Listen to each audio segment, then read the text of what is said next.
Lordy, lordy. Morning, bless. Morning. Finish my gas station pizza. Good morning, Calabasas. My Christmas was good. Thank you for asking. Good morning, bacon wrapped shrimp. Hi, Peyton Twine. Hi, everybody. How's everyone's Christmas? Good morning, Chipper Flipper. Hi, Casey. Good morning, Christy. Oh my God, Christy. It was so funny this morning. So when I go to the gas station, a Celsius and a piece of pizza is $3.89.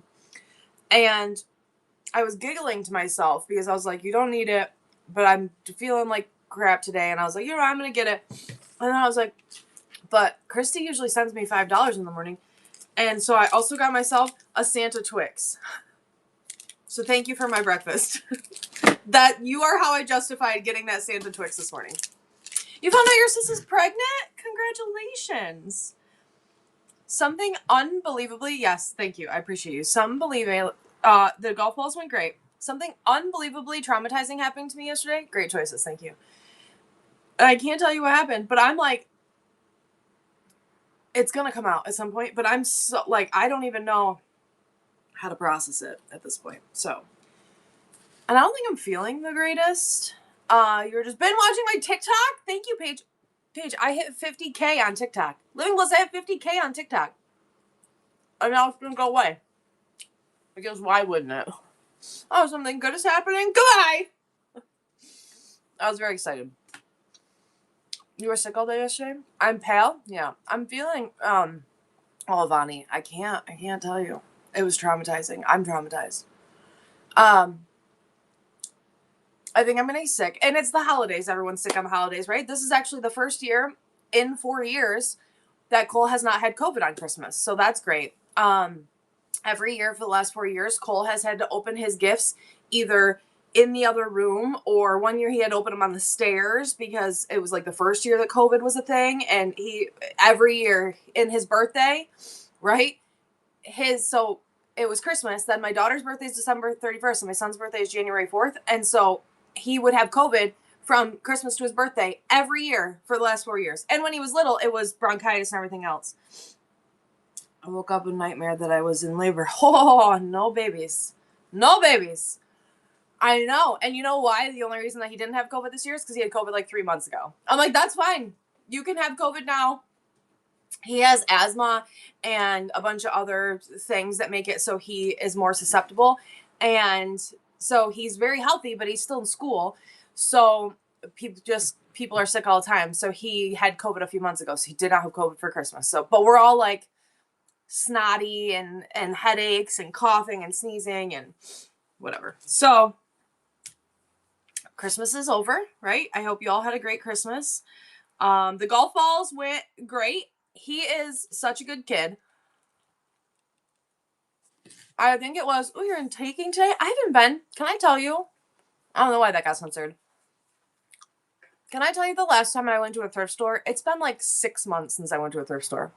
That used to be my favorite thing. I would go every day if I could. I haven't been finding joy in even thrifting, which is like my favorite thing to do. Right? The thrift comes to me now. So, we gotta get back to that. You ate too many carbs? Did I tell you that I think I gave myself alcohol poisoning in Detroit when I went in February or whatever, and now I can't drink alcohol? So for the last few months, like yesterday, I had a Surfside in the morning. Yes, come to New York, please. I had a Surfside in the morning.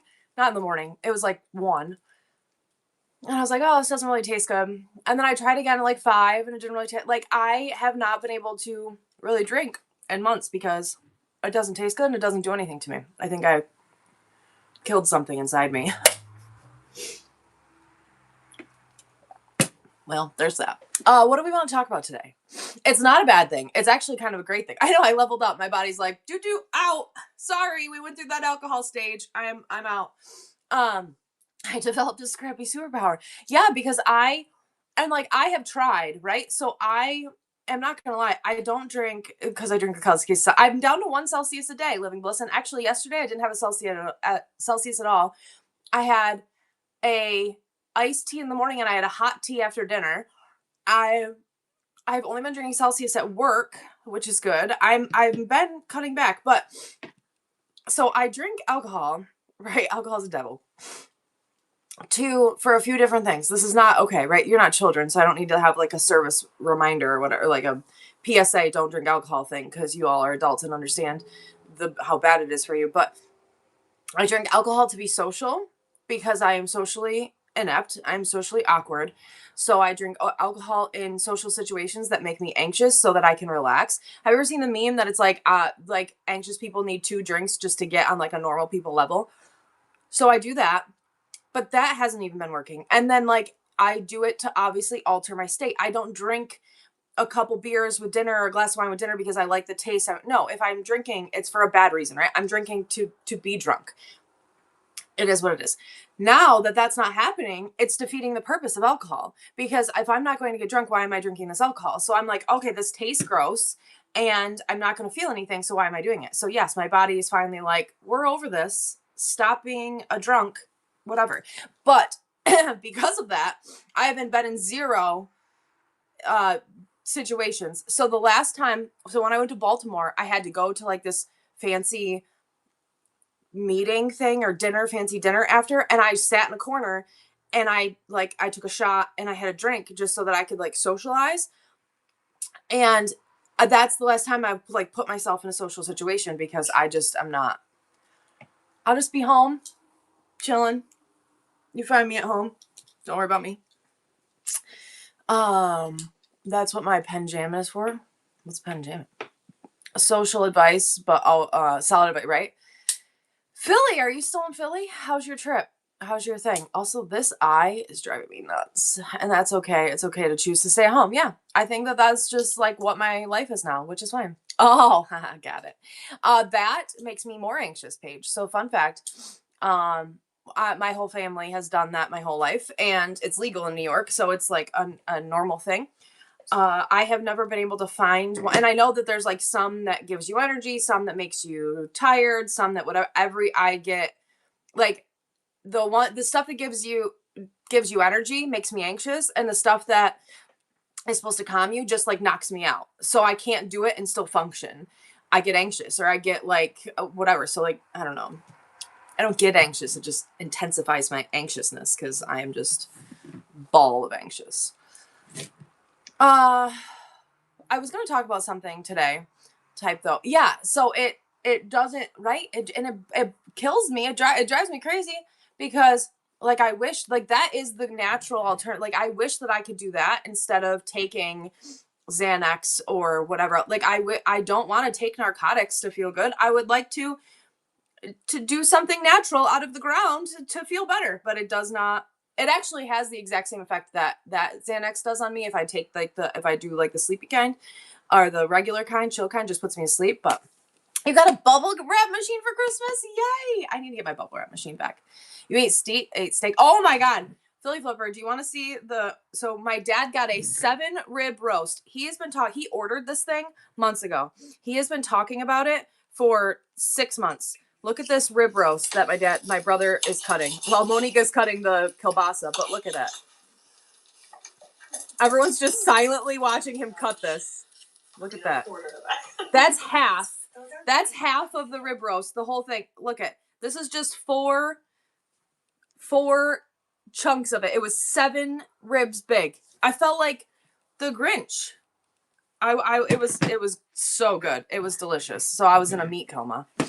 If I had a dump truck with money, I would feel better too. I have been anxious. It was so good. I have been, Cherry Bomb, I'm traumatized. I might, it was a rough night. So what was I going to say? I was going to say something about work. Oh, it's Thursday. I'm way off. Yesterday we were talking about, we're going to go to the Vets Club tomorrow, and we were like, what day is it? And Ryan's like, it's Sunday. And Monica's like, it's Friday. And so we were all messed up.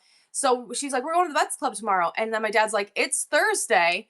And So we're going to the Vets Club tomorrow because now Monica is a women's auxiliary member and my brother is the host. So we're going to go to the Vets Club and play shuffleboard. So I'm excited about that. And then Cole's a track meet. Red chat is working. I've seen some red chat. Shy keeps getting red chatted. I don't know why. Good morning, Nacho. Oh, so my point of that was I'm all thrown off. The kids don't have school. So today I was like in bed and then I'm like, oh, I have to. He did love the golf balls. That's what I was saying. He's such a good boy because he kept opening it and he's like, let me guess, this is golf balls. And he's like, oh, these are good golf balls. Like he was like happy about, like he didn't complain. He wasn't confused. He was just like excited to get a million things of golf balls. He was happy. I'm all messed up too. I thought it was Thursday. So then today I was like, well, I'm not selling anything and I can't, it's such a weird thing. What did I get for Christmas? I got yellow Pez. So fun fact, I love yellow Pez. And you can't just buy, have been not like you need them because you didn't, but did you,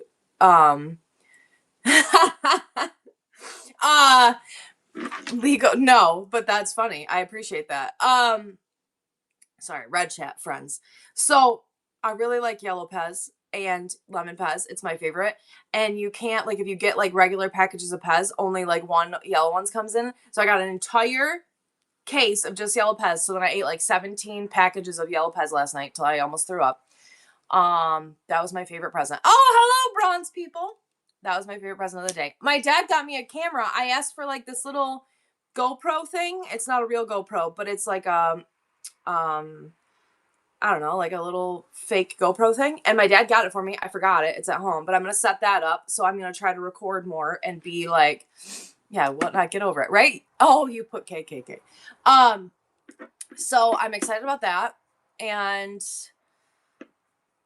I'm going to go see Brantley Gilbert. Me and the kids are going to go see Brantley Gilbert. I'm excited about that too. I'm hot already. I've been here 30 seconds. So it was great. It was very good. The Pez. And he got me a pair of slippers, but they don't fit, so we're gonna take them back. And I'm always hot. I know it's hot in here, Nacho. It is 0 degrees outside. There's snow. It's frozen. Yesterday when I got here, my door was unlocked, which was a little traumatizing, but right? The glass slipper didn't fit. Does that mean he's not the one? Isn't that what that means? Hello, Kelly. Okay, what do we want to talk about today? The septic is working, kind of. It's not 100%, but they got it working enough. Hello, Van.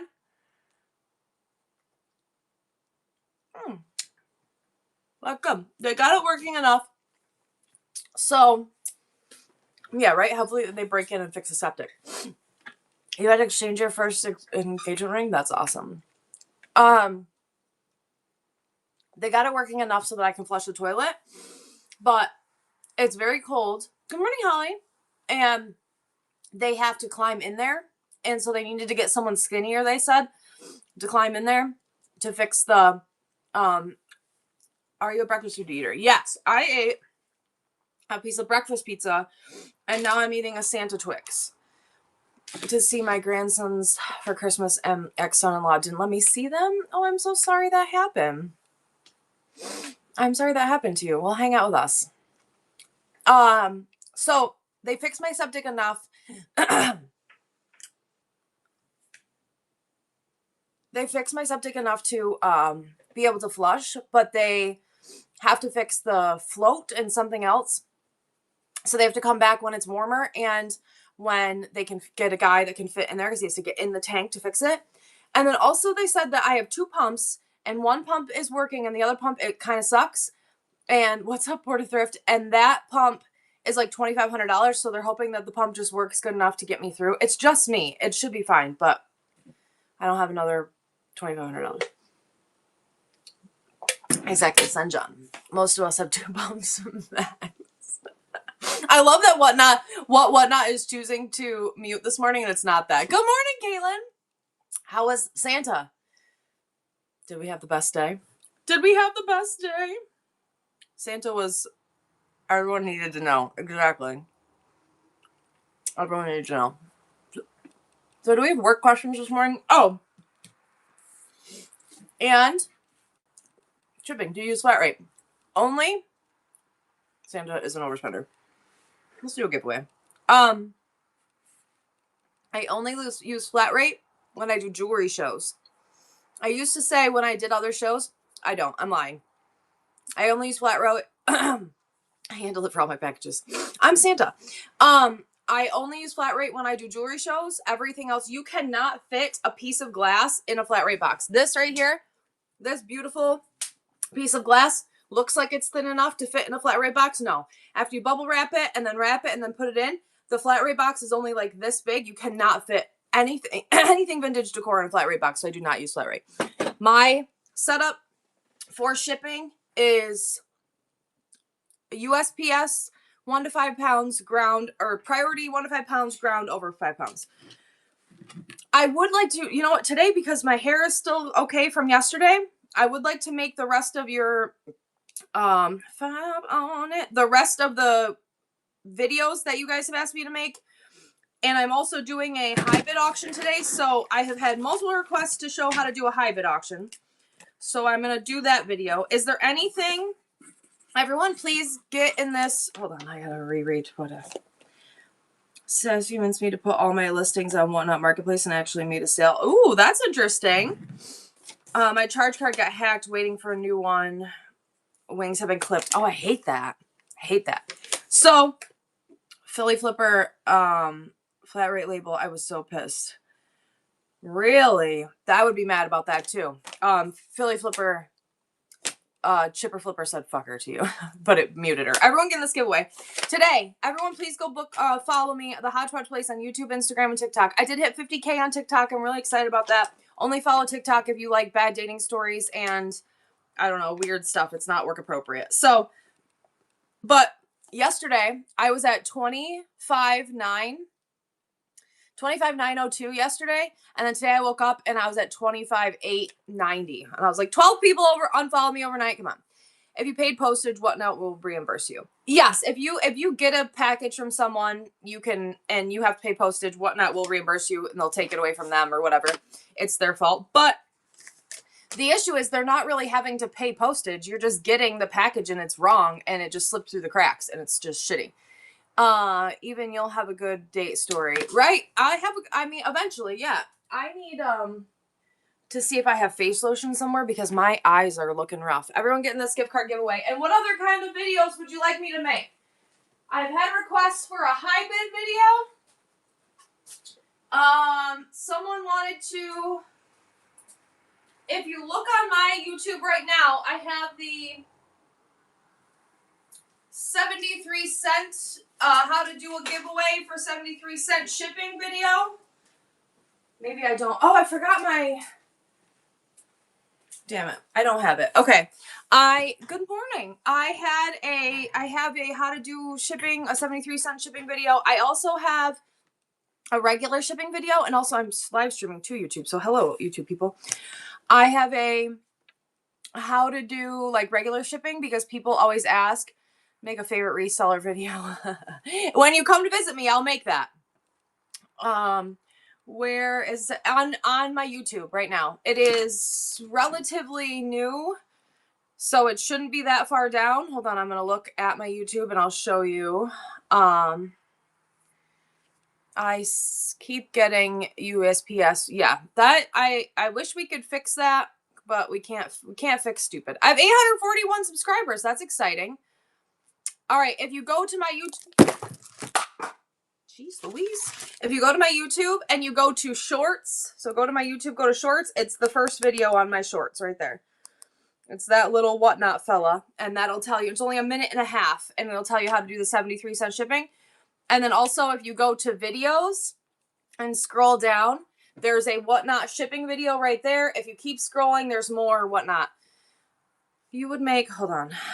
When it's pinned up here, I can't read people's. You would make shorts since you're short. You're so funny. What else did someone has, but people have been asking me to do other ones, but I forgot. Oh, someone asked me how to post, how to add to Marketplace, auction, and buy it now. So I'll do that video. You're following me on TikTok? Thank you. Follow me on TikTok and you can watch my squatter story. What's up, Peg Mom? I know, right? I don't know if I like the Santa Twix. I like a regular Twix. So, if there's anything else you're requesting, let me know. I'll probably do that today. Thank you for subscribing. I appreciate you. Yeah, that was too much Santa in my mouth. Hi-yo. That's what she said.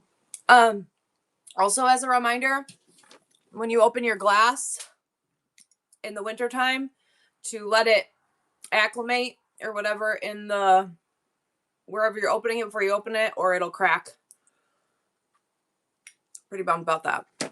How do you choose storage units, or do you buy them? I haven't bought a storage unit in years. I would choose, the way I used to choose storage units is quantity. So because I also do high bid, and because here I start things at $1, I would do quantity over quality, because, and you would usually get some quality, but if I open a storage unit and there was 500 boxes and you can see in the boxes there's all this little stuff, I would be like, okay, that's 20,000 pieces in there at $1 a piece. That's $20,000. I choose quantity over quality every single time. M-Card, thank you, M-Card. So that's how I used to pick storage units. I have never found a storage unit here in New York. Hello, C-Bus. I have never found a storage unit here in New York like the storage unit. Like, I watch Storage Auction Pirates on TikTok and Instagram. But he'll pay like $15,000 for a storage unit full of baseball cards or whatever. I've never even seen a storage unit like that. The last storage unit auction I went to, we opened it. It was full of rocks. It was a giant. It was a 12 by 12 storage unit, and it was full of rocks all the way to the ceiling. That's the kind of shit that you find here. Like, I haven't. Good morning. Thank you for Merry Christmas. So I have never found a storage unit like that. I did get a storage unit. The last time I bought storage units, this is the reason I haven't been in a while. I got two. One was really good. I paid $40 for it, and I got a bunch of fishing and hunting equipment. And then one I paid $20 for, and in the first, like, whatever that I opened a purse, and it was full of needles and letters from prison. And so then I just threw out the whole storage unit. I didn't go through anything else. So it's hit or miss when you do storage units. But you would do quality. I would do quantity over quality when I buy storage units, because you don't know what you're buying. So I would just buy everything. Yeah, that was a bad one. I actually found something the other day that I must have kept from that unit. I must have kept a tote, because when I opened the tote, it was a bunch of letters from jail. And I was like, where did I even get this? So I just threw the whole box away. But yeah, it was full of needles and letters from prison. Good morning, Redneck Chicken. So I do, however, buy entire estates. Same way I do that, though. Like, she's been sticking them pictures or stickers. So when I purchased this estate a couple weeks ago, like my breakfast pizza and Twix. When I purchased this estate, I did the same thing. I went to the man's house, and I looked around, and I was like, okay, if there's 50,000 items in here at $1 a piece, that's $50,000. Now, that buys you a couple things. One, even if I had to throw away half of it, it's still $25,000 minus my fees and all that other stuff. But also, I average it at $1 a piece, knowing this thing's going to get me $30. This thing's going to get me $100. This thing will get me $20. So even if I threw away half, it still balances out. So I usually go for quantity over quality. But I also have currently, right now, I still have a place to put it. So I still have ample places. I have a tractor trailer out back. I have two trailers out front, and then I have a full store full of stuff that I can just store it until I sell it. So is that always the best case for everybody? No. I need a water. What else? Any other questions? I feel like doing work today, at least in the morning. I need a water. I have 2 left. Oh, I got Band-Aids for Christmas too. Oh, is this open? a mouse pee on it or something? Why are you wet? Chocolate is the best in the morning. Exactly. That helps when you figure shipping materials. Yes. And that's why I get a lot of people that ask, like, how do you do? I would, if you got it cheap enough, yes. Well, first of all, if you get it cheap enough, I'd buy anything. Second of all, how much do you offer when you do a 50K place? So, okay, I would say I would offer 10 max, but you have to think about the amount of work. So I'm paying people to remove it, it's a full day. I am paying for tractor trailers, I'm paying for labor, I am paying for storage, I'm paying for, like, it's not, so even if I pay, like, if it's a $50,000 place and I paid 10 off the bat, you got to add another 10 to all the other fees and stuff that are adding up to it. You're paying fees on here, you're paying fees on the other sites that you're selling on. Like, you have to make all of your, I have to whatever, have all of the things. Avon, it depends. So I have seen, like, some Avon jewelry is real gold and real silver. So if there's a lot of Avon jewelry, it would be worth taking a risk, sitting down and figuring out the exact cost to get an item out the door, box, bubble wrap, pet. Yeah, so I have never done that in my life. Do I think that's super smart? Yes. Do I do that? No, because I am not smart. And also I know that because of the quantity that I sell, that would take me forever. It's the same reason that I do not do a individual, like, I do an in and out price as a whole. I don't do, thank you, I don't do like an inventory list, because if I try to do an inventory list of everything in here, I would lose my mind. I'd be like, okay, here's this marker, I paid a penny, I sold it for $1. You know, here is this, I paid 40 cents, I sold it for $7. Like, I would lose my mind. So I do it as a whole. But that is, my business is different. I always say that too. I don't know, I'm not the best person to take business advice from. This is my full-time job. This is all I do. This is my 40 hours a week. I was thinking that yesterday, because I said, how weird is it that the day after Christmas or 2 days after Christmas that I'm going to get on and sell people, you know, knickknacks and things. And then I was like, no, everyone else goes back to their 40-hour a week job. This is my job. Like, that's a job. You have to continue to do your job. Like, it feels weird, but I have to get up and get on here and be like, here, I have to. No time to cry with you today. Thank you. Yeah, no crying today. We're not crying today. Also, put on Facebook. I did a show last night and it was awesome. Yay. I love that. Well, I got on yesterday a few times to see who was on, because I said that too yesterday and the day before, because people are alone. It'd be great to get on. So the problem is space. I have one. Right. So that's why, again, don't compare yourself to me, because my situation is much different than others. Hello, Coffee Thrifting Chaos. I put on Facebook yesterday or 2 days ago that I wanted boxes and paper. The amount of people who have saved me their Christmas boxes and paper, I don't think I'm going to have to buy boxes or paper for 6 months. Also, I had a woman, morning Toasty Gold, bring me, she's a grandma, and she puts all of her grandkids and her kids' stuff in wrapping paper, but she never uses the wrapping paper again, right? I didn't do that either when my kids were little. So she brought me 50 rolls of wrapping paper. Look, there's like 100 rolls in here. She brought me all of the wrapping paper that she's been, good morning, Upcycle by Brie, that she's been saving in her garage for like years, because I put it on Facebook, and now I'll use that for shipping supplies. So if I put it on your Facebook and say, hey, hope everyone had a wonderful Christmas. If you have a garage full of Amazon boxes or wrapping paper you don't want to store till next year, or any bubble wrap from shipping, let me know. I'll come to your house and get it, or whatever. Yeah, don't throw away wrapping paper. It's a great filler, and it's usually thick too, so it's a good buffer. So put that out there and you'll get people. I put that out there a while ago, and I have what I call box fairies. I have 2 people that come and just throw stuff at me all the time. Good morning, Sassy. If someone asked, exactly. So the amount of things that I would get, and that's, a lot of people have that exact same thought, Katie. The amount of things I've gotten for free just by asking is amazing. Great time to get Christmas decor. People are usually, yes. So and I throw something at you, don't throw anything at me. You throw it in my general direction.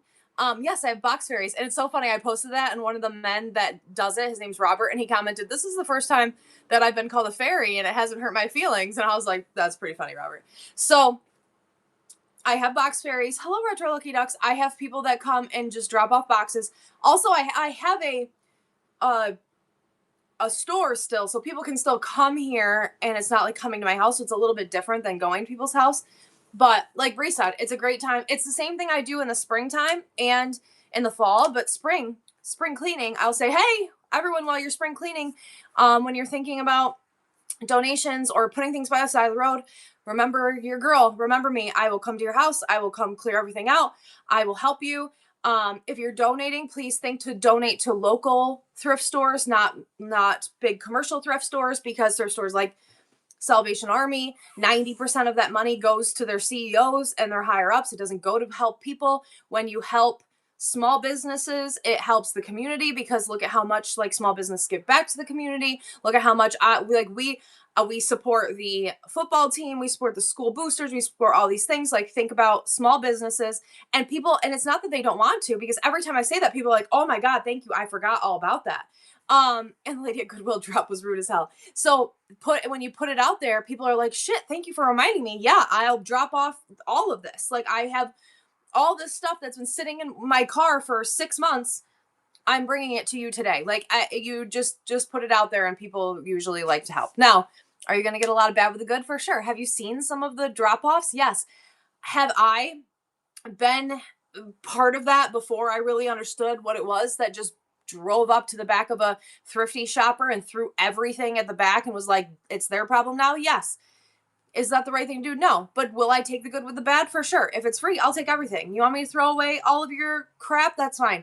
I will go through, a lot of the times I'll get 10 bags of clothes and 1 bag of decor, and that's fine. I'll go through most of the clothes. I'll end up donating anyway. I'll redonate for them, because I'll take that 1 bag of decor and I'll be like, thank you. It was totally worth it. It was free. It's free. It's for me. I'm doing this anyway. I appreciate you. So put that out there. You get packing supplies. You can get free stuff. It'd be great. Overloaded pickup and free, great items going to purchase 1 item. Yeah, for sure. I have purchased entire houses or entire estate sales or entire carloads of things for 1 box and then donated the rest.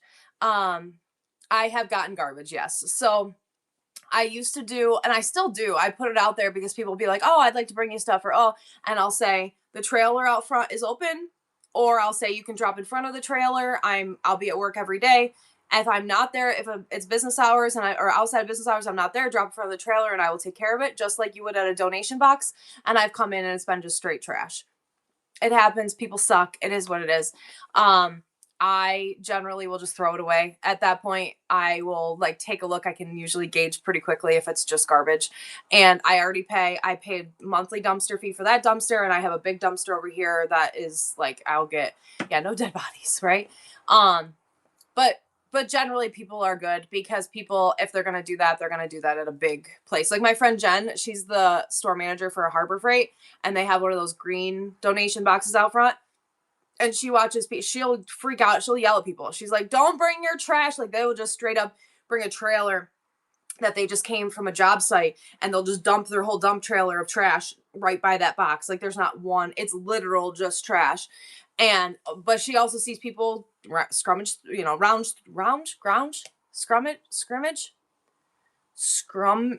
what word am I?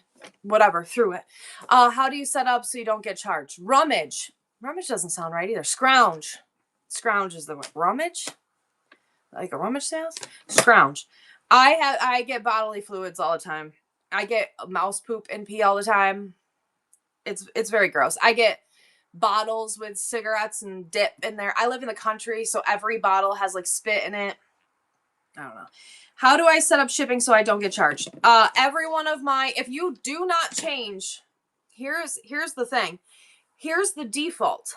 If you do not change your shipping settings ever, you will never be charged for shipping. I feel like I should write that down and say that somewhere. I should write that somewhere. If you never alter the shipping settings, you will never be charged for shipping. Every time I've ever been charged for shipping, I ship hundreds of things a week. It is because I have manipulated the shipping somehow. Now, you have to do the right thing though.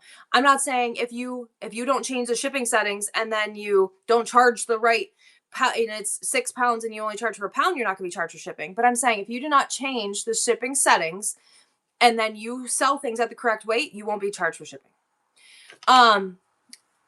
No, I'm not saying don't change the box size. I'm saying when you set up the show, you should always change your box size. If you set up the show and you sell the item correctly, you'll never be charged for shipping. I know that seems like very far-fetched and people don't do that. But if you sell, the only times I've ever been charged for shipping is when I mess up. I've chosen to pay for shipping. I have sold 29,900 items. I'm trying to get to 30K by the end of the year, by the way. I have sold 30,000 items. I've never been charged for shipping unless it was my fault. Not once. If I sell something correctly, I have never been charged for shipping. So this is what I mean by do not change your shipping settings. Whatnot automatically, when you scroll down here and you go to shipping and you click on here and you click on domestic shipping, Whatnot automatically does US priority 1 to 5 and ground over 5. I didn't touch anything. That's automatic. If you do that and you don't touch anything and you don't touch this little shipping cost button where you change it, where you pay shipping or whatever else, if you leave it the way Whatnot has it and then you sell it correctly, you will never be charged for shipping. You have to sell it correctly though. And that means making custom profiles if you need custom profiles. That means adding enough weight for the box in stuff after the fact. Like you have to sell it correctly. It's not just automatic, but Harry Tornado. What about when people buy 59 items for you and Whatnot bundles of them all in one box? So people say you can unbundle. I've never unbundled. I don't unbundle anything. You can unbundle it. If they put 59 items in one box, I'm putting 59 items in one box. If the box weighs 56 pounds, then the box is going to weigh 56 pounds because that's what Whatnot told me to do. Is that the right thing? Maybe not. Is that what Whatnot told me to do? For sure. If you go and watch my YouTube video on shipping, it is going to show you how you can increase the box size. So like if I sell it correctly, you unbundle if it doesn't fit, right? So if you sell it correctly and it increases the box size, that means they paid enough for shipping every time. So in my YouTube video, I sold 32 items to one person and it weighed 393 ounces, right? It weighed 393 ounces. So then I messed with it and I was like, okay, I can make this box a 14 by 14 by 16 without being charged anymore because I charged them shipping for everything that they got. The more items they got, the more money they paid for shipping, the bigger the box got. It automatically defaults to a 12 by 12, but you can play with it. You can change the size of box if you charge the right shipping. That's what I think people forget too. What about weird size things do you allow for? What do you mean weird size things? It has to be the equivalent of a 12 by 12 by 12. I've said this a million times, but I feel like people don't grasp that concept. So let's try to find you a box. This is just the top to a box. Let's say I want to ship you something. This is a 22.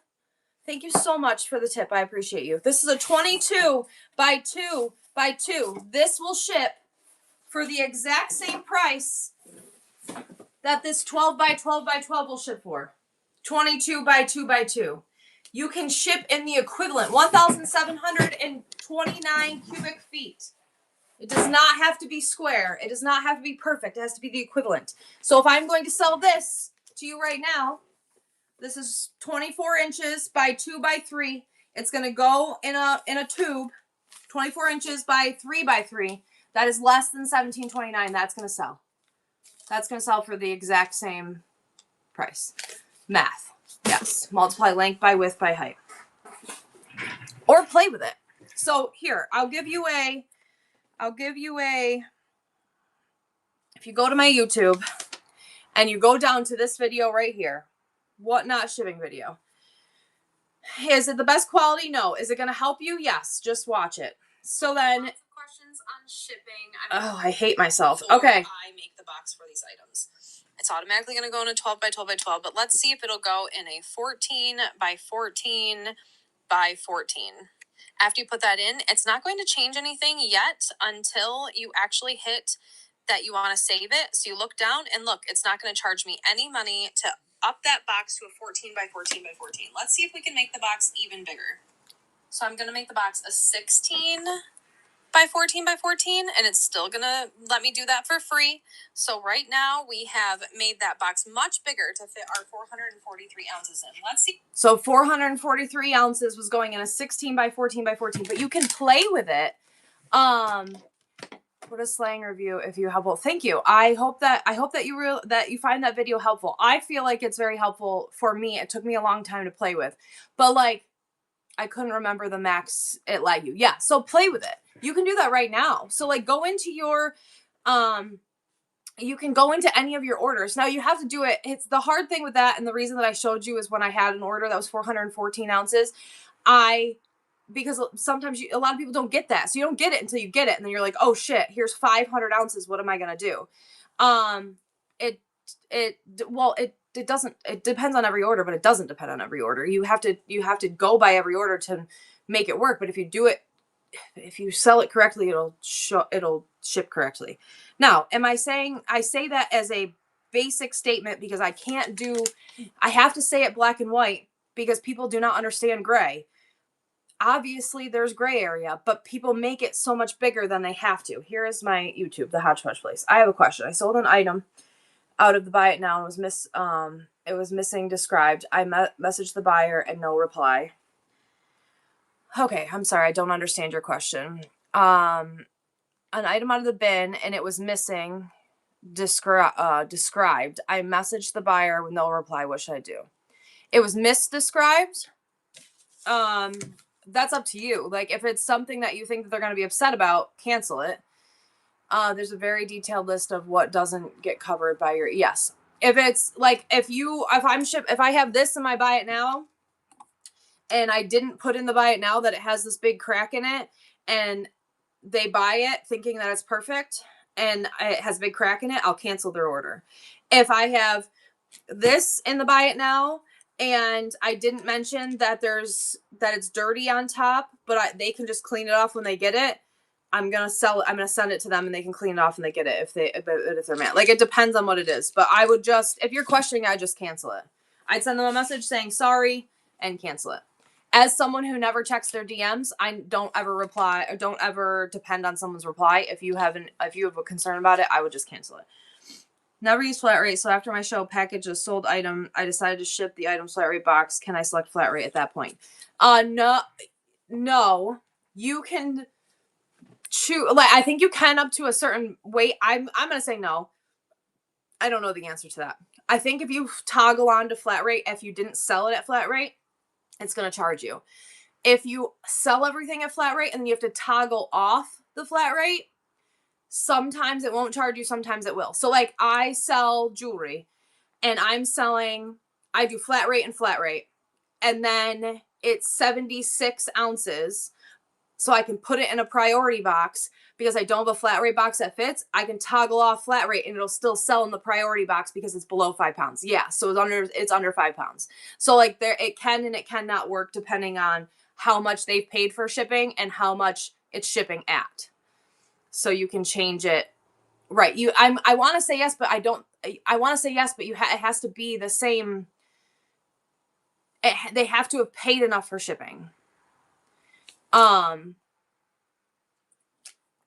Exactly. So you can, but they have to have paid the right amount. So like I say that because if they pay and then I feel bad, like if I have it on ground and they paid $46 for shipping and then I toggle off because I can put it in a flat rate box and then that means it's only $8.77. That's shitty, right? They paid for whatever, but you can, but you have to be careful. Just everything can be played with. Also, don't be afraid to mess around with the sizes and the weight and the size of the box. It doesn't hurt you until you click save. You can play with anything and it's not going to change anything. It's not going to charge you more. It's not going to mess with anything until you hit save. And then even after you hit save, it's going to say, are you sure? There's 2 fail safes there. So you can mess with anything and it's not going to mess with you until you say save.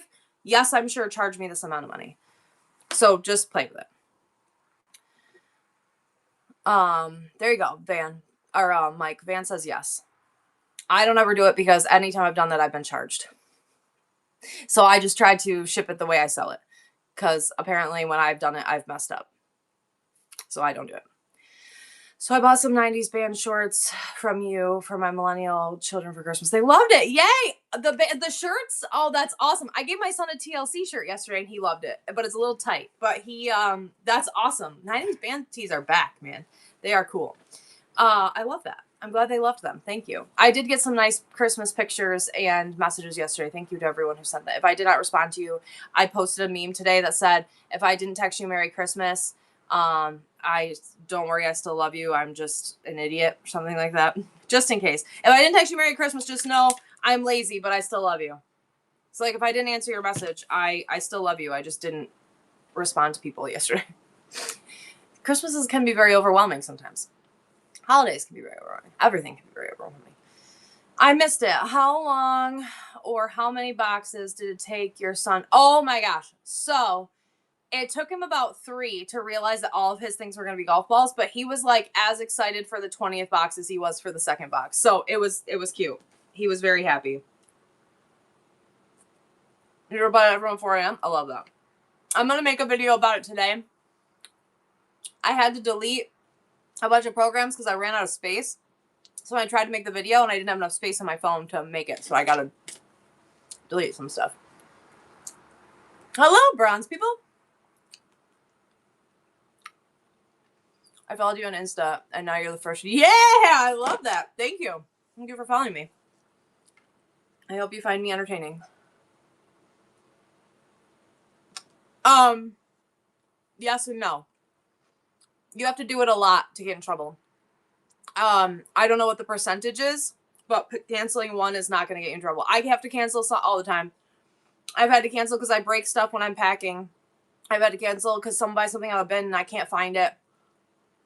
I think this month I've canceled 4 things and I didn't get in trouble for it. It's a percentage, but once in a while is not bad.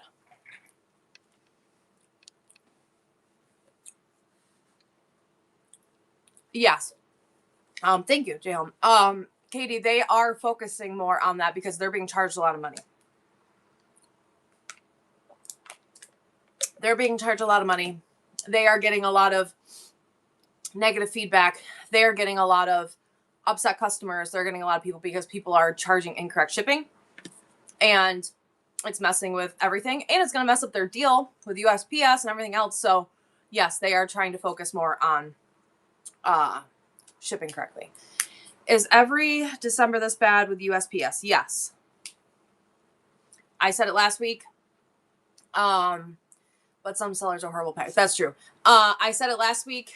And it's not just USPS, but yes, with USPS, December is always bad for all shipping for a couple of reasons. One, because a lot of people sell stuff that they don't and aren't usually sellers, and they sell stuff they don't usually sell because they sell things to try to get people Christmas presents and try to make money. 2, USPS hires thousands of part-time seasonal workers who have never had a job, who have never delivered a package, who have never sold something, so cares about what's in the package to deliver people's packages. It is the seasonal hires. It is the same with any kind of business that you go into. I worked at Lowe's for 15 years. I would hire seasonal employees. I have people that I hire just to throw mulch from May to September, and people would be like, what do you mean you don't know where this piece is for the appliance? And the 18-year-old boy would be like, I just pick things up and I put them down, right? People, you hire seasonal employees to help with the uptick of packages. You're going to get bad employees, negligent employees, employees that don't know they're doing a bad job but weren't trained correctly. You're going to get people who have never worked before, like USPS. December's always bad for packages. Long of the short, December is rough. I know people that will not sell breakable items in December for that exact reason. Yeah, they deliver to the wrong addresses. They are so here's the other thing. If you've ever worked in any kind of high stress, exactly, weather can be another thing. I opened this, it was packaged great. It came completely unfazed. A couple hours later, I look and it's cracked all the way through because of the weather.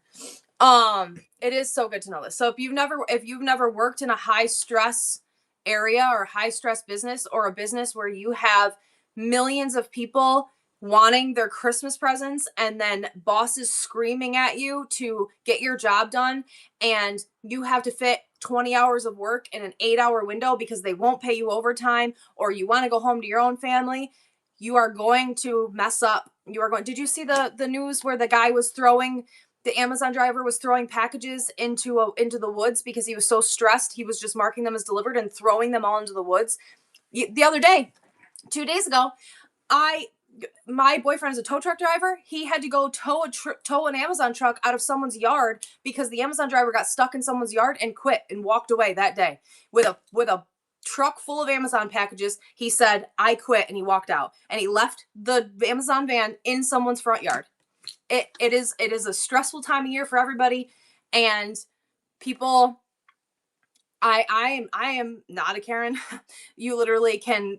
I take too much from people because I can't, because I worked in customer service for so long that I don't know how. I can't scream and yell or whatever.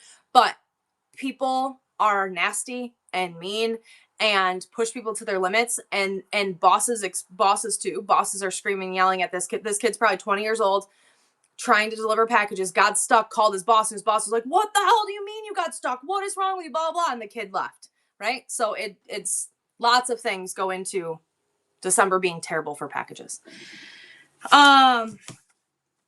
Does one not give you a time frame for sending? I ordered some glass stuff from someone December 15th. It still says package prepared. Yes, they have 48 hours to ship the package, technically. They can ship it later than that.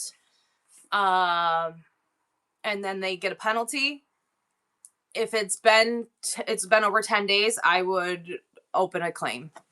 Now, I know one of my packages right now, one of my Christmas packages that I bought from a seller on here, came from California. It is stuck somewhere in transit. It has been at the DC for 2 weeks or whatever. I know that they shipped it. It says that it shipped. It's just stuck in transit. I've had messages from people on here too, bought things from me. It says, shipping, whatever. You can see that it was scanned. You can see that it made it like one jump, but it's still sitting there, and God knows it's lost forever. It happens, but yeah, exactly. Then they bring their stress back to their home life. That is facts. That happens a lot. That is why I don't work for Lowe's anymore, because it was ruining my life. It was making me a terrible human being. And I was taking 2 Xanax a day just to get up and go to work. No, they don't. If you didn't listen to that whole little spiel that I just said about customer service and about, I will never say USPS needs to be held more accountable. I think in 9 times out of 10, they do the right thing. It's not their fault. I think that if they have a problem, then yeah, and it's not the seller's fault either. Hi, take it personal. I think that every business can change. Maybe they need to train their part-time employees more. Maybe they need to but I also know my postman is beyond stressed this time of year. He's amazing. He has trained no less than 10 people this year to do his job, and not one of those people has lasted. So you cannot blame USPS for being the exact same way as every other company that can't keep employees, that has to hire whoever they can to do the job. You can't blame one bad employee. You can't blame a company for one bad employee. You can't blame a company for 10 bad employees. You cannot blame a company that employs thousands of employees for a couple bad instances, for a bad egg that ran over your package with a forklift, for someone who didn't care about their job. Every single business in this world has that exact place. So I'm not going to go I use Lowe's as an example all the time because I've been screamed at for every possible thing. Oh, I'm sorry, your house burned down because you installed a lamp into a broken outlet and you bought this lamp here and it's my fault your house burned down? Absolutely freaking not. But have I sat there and been screamed at and called every rotten name in the world because that happened to you? Yes. You cannot, you just have to. Does it suck? For sure. Anytime anything bad happens, it sucks. I'm really upset that 3 of my Christmas presents are stuck in a DC somewhere because they got lost in transit. That really sucks for me. It sucks for my kids that I was giving them to. Is it the seller's fault? No. Am I gonna call friggin' corporate USPS and be like, you are terrible, blah, blah, blah. No, it's something, shit happens. People make mistakes. Things mess up. It's a crazy time of year. I can be sad about it and then I get my money back and it's over. Like you can't, it is what it is. Thank you for listening to my TED Talk. 1224, how to make our profiles look good, then Whatnot went and messed them up. Can't even see your names. Oh, I didn't notice that. Hi, I'm new to Whatnot. Are you able to play music during lives? You can play copywritten music. I know a lot of people choose to play just like the I hate music. I hate music and TV. I hate anything in the background. I totally get it, but it overstimulates me, and I don't like shows where there's too many people talking or there's music or anything in the background. Now, can you do it? Yes. Is there a tactful way to do it? For sure. Floating from your, yes, I was very excited about that. You royalty free. Thank you, Aunt Billy. So you can find specific playlists that are royalty free. You can also do playlists that are just like the tunes and not. So sometimes here, if I do like a short show or I'm popping on for something, I'll have my music on in the background. Every single one of those shows gets flagged and taken down by Whatnot and YouTube. And it'll say copywritten music in the background or whatever. And it's usually Zach Bryan or something, but and you can barely hear it because I don't like music, but it's only when I do short shows and it'll be playing in the background and every single one of those gets copywritten. Copywritten, don't copy me. So you can listen to some music. You have to be careful with what you listen to. You can get in trouble for it. And if you read terms and conditions, it states very clearly, like if you choose to listen to music and for some reason, like that artist chooses to sue you, which is like really extreme, chances are they're just going to take your video down. But if they choose to like sue you or something, that's on you. Whatnot will not help you or cover you or anything. And that can happen. I know a friend of mine used to stream on Facebook all the time, and Facebook really cracked down on that. And she had music playing in the background, and it'll completely end her live and kick you right off. What about TV? Yep. What about TV playing in the background? Not worth it. I agree.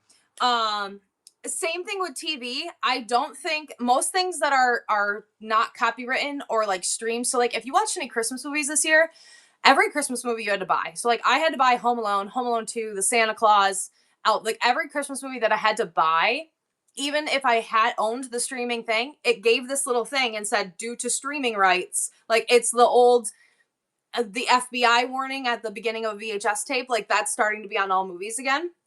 So I think if it's not something that's like readily available or free TV, like MASH or Seinfeld, like I feel like those you can still watch. Sometimes they can be copywritten and you can get in trouble. Again, it's not worth it to me. If you go to YouTube or you ask, hey, Alexa, play a copywritten free playlist or whatever, they'll play those. Like you can go to YouTube and find a YouTube stream that's just music that you can play for free type of thing if you want to have music. Because a lot of people like to have music because there's a lot of downtime or that I literally do not stop speaking the entire time. Even when I walk away, I'm still talking to you. Are we talking about the fact that there are Whatnot sellers in those streams, the books? Yeah, they're asking if they can play music. You selling that TV? No, it's a distraction. Yeah, exactly. So I find it distracting. I find it overstimulating. I do not like, I like banter. I like some like fun banter. If two people are like talking, like I love watching husband and wives as long as they're nice to each other. When they're mean to each other, I will instantly turn you off because I cannot stand that. But I like watching like a little banter. If you've ever watched the shows, like when I do a show with Sarah and Steve, like if we're laughing and talking and selling jewelry, that's one thing. But if you're selling and there's like 17 people talking in the background, that's very distracting. What a bunch of crybaby artists we have. You can say that, but it's their intellectual property, so they own it. And now with the way that music is streamed, I don't even know how artists get paid, because it's not like we're going and buying vinyl anymore or buying CDs anymore. So I don't understand it. It is what it is. It's hard to watch the huge screen TVs flashing stuff and music. Yes, so it can be, but I'm not saying don't do. So here's the other thing. We did Festivus the other day, and it was so much fun. But a lot of people just got on and were like, I hate when people do this. I hate when people do this. I hate when people do this. And I was like, literally, and it was like specific things, not like general things. Like I was like, most people like it's personal choice. You're a grown up. You do whatever you want. And me not liking it doesn't matter. I'm sorry. I'm just not going to come to your show. I'm not going to go into your show and be like, you're an idiot. Turn this stupid music off. But no, I'm just going to keep scrolling. Like, you do whatever you want, especially if you're quiet or if there's a lot of downtime. If you play music because you can't speak the whole time or because you don't want the awkward silence or whatever, then play music. You do whatever you want. It's just going to, and that probably wouldn't even bother me, because if you're not talking and I'm just listening to music in your stream, that's fine. Thank you. I'm new to whatnot and reselling. Does anyone have any tips or tricks? What kind of tips or tricks would you know? That's what we're doing here. Mama Z, what are you talking about? Like, I actually don't like Seinfeld and will change the channel if it comes on. Right? Exactly. So like, people, it's the same thing here. If I don't like what you're doing, I'll just go to the next person. I'm not going to talk shit to you like some people. Like, it's crazy to me the amount of people that'll like come in my room and be like, this is so stupid. Ew, cry some more. Ew, you're so ugly. Ew, ew. Like, get a life. Go somewhere else. I don't give it. Like, scroll away. You know what the beauty is? Look at this. Hold on. Wait. You want to see something awesome? If you don't like it, you can just keep going, right? Like, so here's Jeremy. What's Jeremy selling? Jewelry? I don't really care. Let's see. Let's go. Oh, wait, here's someone else. One of them was a barber. Oh, what's she selling? Oh, she's just talking. I don't want to listen to her. Oh, hey, there's Whimsy and Bang selling jewelry. Hodgepodge. Oh, hi, Whimsy and Bang. No, I'm not finished. We're just showing something. So we're just going to you can just keep going. Look, there's somebody else. Sorry to all the people who I just popped in if you saw me and you were like, oh, Christine's here, and then I wasn't here. But like, it doesn't matter. People are too, yeah, you can do that. Isn't that crazy? People are too, exactly. It's TikTok with shit to sell. You can just keep scrolling. There's another show every 10 seconds. What a concept. You don't have to tell people you hate them. What a weird world we live in. You don't have to tell people you don't like what they're doing. Yeah. You know what's funny? I get rated randomly into people. So I always have a show on. So like last night I came here to get something and I popped into Mama Z's show. And then I was in Mama Z's show and then Mama Z rated me into someone else. And sometimes I get rated into people and then I'm in another show and then it says you cannot enter the show because this person has you blocked. And I was like, and then I think about it. It's none of my business how you feel about me, right? That's none of my business if you don't like me. But sometimes I'm like, what the hell could I have done to make this person block me? Because I have blocked very few people in my life. I did block a lady the other day and she left me a bad review, and that's fine. But I also have boundaries, and you cannot text me or message me all hours of the night. Hello, why aren't you answering me? Hello. That's not a thing, right? I have to set boundaries too. But I'm always amazed, or not amazed, but I'm always question it for a second. And then I remember, doesn't matter. Maybe they didn't like that I wore a purple shirt because it reminds them of when their dad beat them up and they were wearing a purple shirt. Like, who knows? There could be anything that makes someone not like me. It's none of my business that they don't like me. Good morning, Inga. So you have to think about that too when you're doing something. So when you make the decisions for whatever you're going to do in your show, if it's what you enjoy, if it's what makes you happy, then do it. Jean, it's never you. You would know. It's never you. Also, if I was a half of you people, I would scroll back through some of my things and I would find who I'm talking about, because I'm nosy like that. But it's not you. I don't have you blocked, so it's not you. Exactly. You can't make everybody happy. You can't be all things to all people. You can't be hello shop happy. I said that one time. I made a comment one time about someone messaging me like, what did I order? What is this? Blah, blah, blah. And someone else had asked me the same question, but in two totally different ways. And then that person sent me a message and was like, I'm so sorry if I did that. And I was like, oh shit, no, I was not talking about you. And then I screenshot it and I sent it to them. Exactly, Jean. And there is a way. And also, if you're going to complain, like if something happens and you're upset with me, there is a way to talk, and there's a way to, and even if you're mad, but there are people who don't do it correctly, right? And I don't call people out by name and I don't say anything. But there are people that I've had to block because of that, because they are excessive or not, don't understand whatnot to an extent. Like, they don't remember what they bought, or they don't understand life. We'll say that they don't know what they bought, how much they paid, what they're receiving, or even if they don't understand that and I try to explain it to them and then they continue to excessively message me at 1 o'clock, 2 o'clock, 3 o'clock, 4 o'clock in the morning saying, what is wrong with you? Why aren't you answering me? Hello. It is 3 o'clock in the morning. I'm not answering anyone at 3 o'clock in the morning. Like, you have to have some kind of, you do that to Walmart? You calling Walmart at 3 o'clock in the morning going, hello? Where is my chicken doesn't taste good? Why doesn't my chicken taste good? No, you don't do that. That's not a thing, right? So you can't treat small business, you can't treat people like that. And some people don't understand that. Exactly. You better be giving me a lot. I don't even know. I don't talk to my children at 3 o'clock in the morning. I'm not talking to some person on the internet at 3 o'clock in the morning. All right. Anyway, let's get back to sorry, I went off on that little tangent. Sometimes people very much stress me out. And then people are like, why didn't you answer my DM? Well, that's because I got 47 DMs in the last 2 hours and 90% of them were mean. And so that's why I didn't see the nice ones. And I apologize. What have you found to build and gain an audience for a live show? Yesterday I texted my friends something that happened to me yesterday, and they said someone should write a book about my life. And someday that will happen. I talk a lot. I have you don't like sellers who don't answer requests. Don't answer requests in their DMs, or don't answer requests live. I'll answer every request live. In my DMs, you'll be lucky if I answer you ever. It's not my responsibility. Yeah, live, totally get. Live, I will answer everything that I see. And if I don't see it, ask me again, and I apologize, because this is what I'm here for. After this, especially after hours, this is a business. This is my business. This is a Monday through Friday, 9 to 5. Is that how much I work? Absolutely not. I work 24/7. But if I don't answer, and I think that this one person I'm in particular that I'm talking about, I responded at 8 o'clock at night after 50, thank you so much, Christy, after 50 messages. And I said, it's chaos and real keeps us here. Thank you. And I said, I'll get back to how I've got an audience, by the way.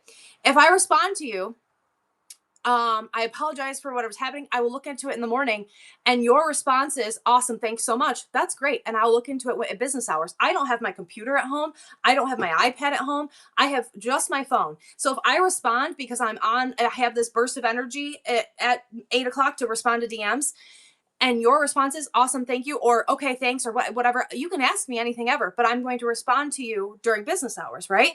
So, but if your response to me is, what the fuck do you mean you're not going to answer me? Where is my shit? What are you doing? That you're never going to get a response from me. Then I'm going to completely stop responding to you, and you can talk to whatnot, right? So that's not how we're going to talk to people. That's not how you're going to get a response from me.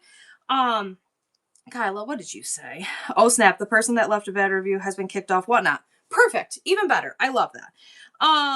Thank you so much. I appreciate you. So, but that's the kind of the kind of thing that makes it so, that you don't get responses. And when I'm working, and also I do my best to respond. If you really want to respond to me, I do my best to respond to everything that I get between business hours. Now, I'm working every night, all night. I'm working weekends. I work all the time.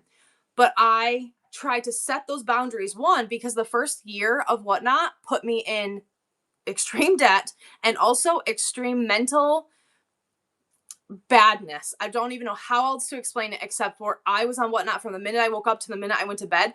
I had to set myself boundaries because I have zero self-control, and I have an obsessive freaking disorder where I get consumed with something.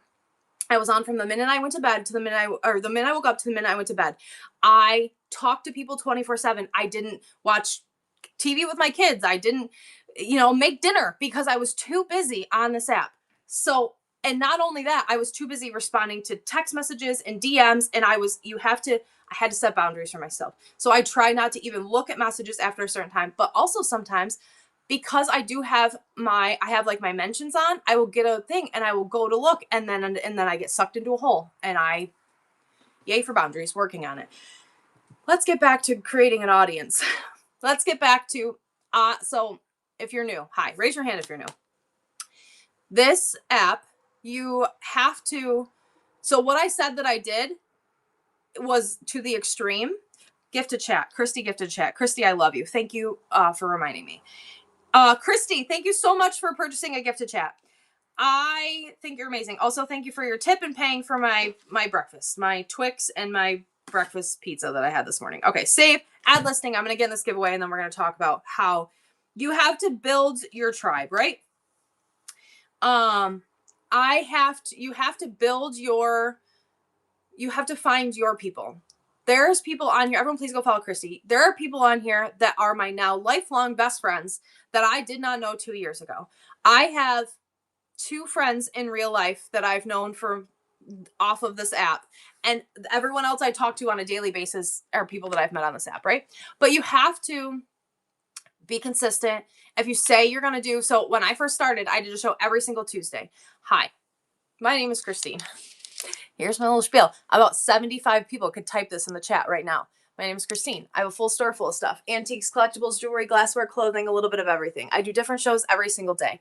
On Tuesdays, since I started on this app, I would do a live scan show on Tuesdays. Tuesdays, I would get on at 9 o'clock in the morning, and I would run until 2, 4, 6. I would run all day scanning. Take it personal, is a real life friend since we were 8. I was always here on Tuesday. And then I started Therapy Thursday when I was going through my separation and my world was falling apart. I started Therapy Thursday. So I've done Therapy Thursday now for a year and 2 years. It'll be 2 years in January. I've been doing this Thursday show. I've been on Whatnot for 2 years and 2 months. So I did a show every Tuesday, every Thursday. And then Friday, I would do either vinyl or I would do jewelry. So I would do a show 3 days a week. For the first year, I did a show every single Tuesday, Thursday, Friday. And now I do shows every day. I try not to do shows on the weekend, but I have 2 shows on Sunday this week.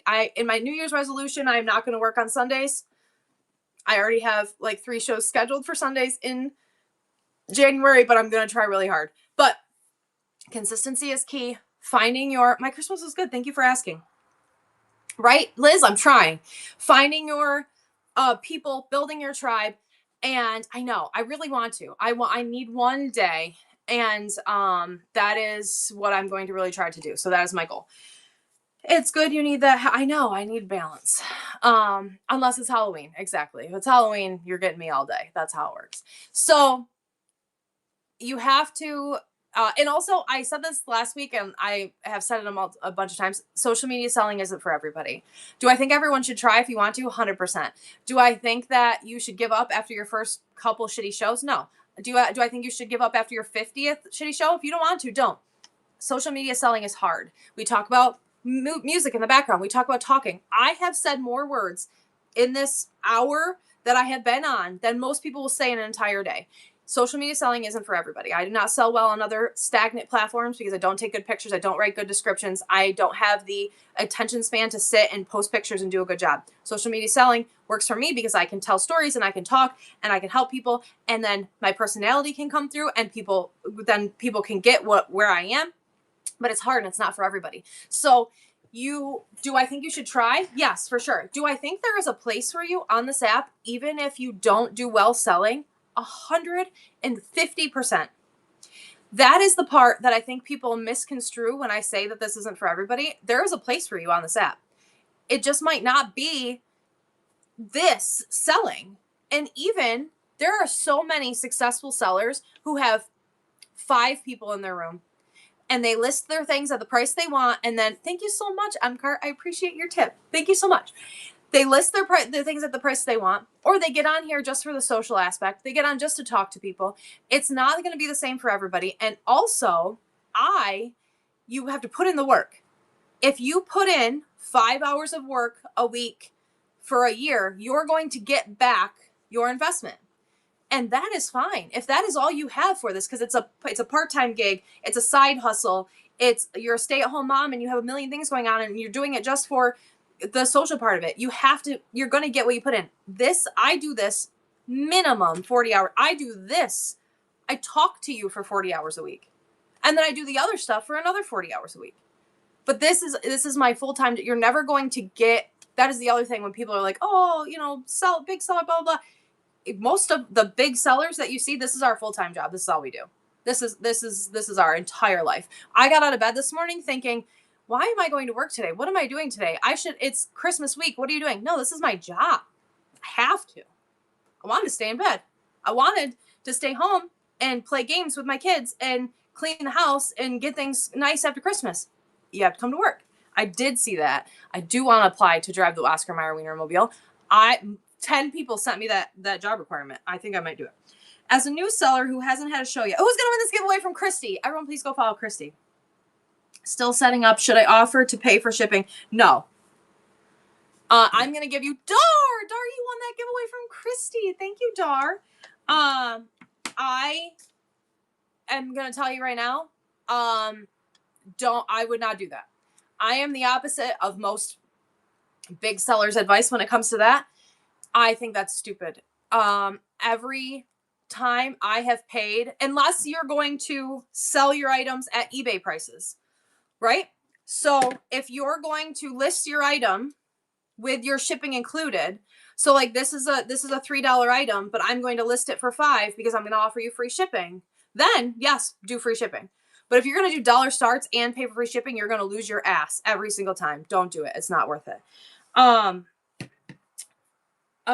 If you order apples and you get a book from a seller and you ask the seller and they say without and proof and they say they will check into it, go to Whatnot. I don't ask a seller anything. I've never contacted a seller because of a mistaken order.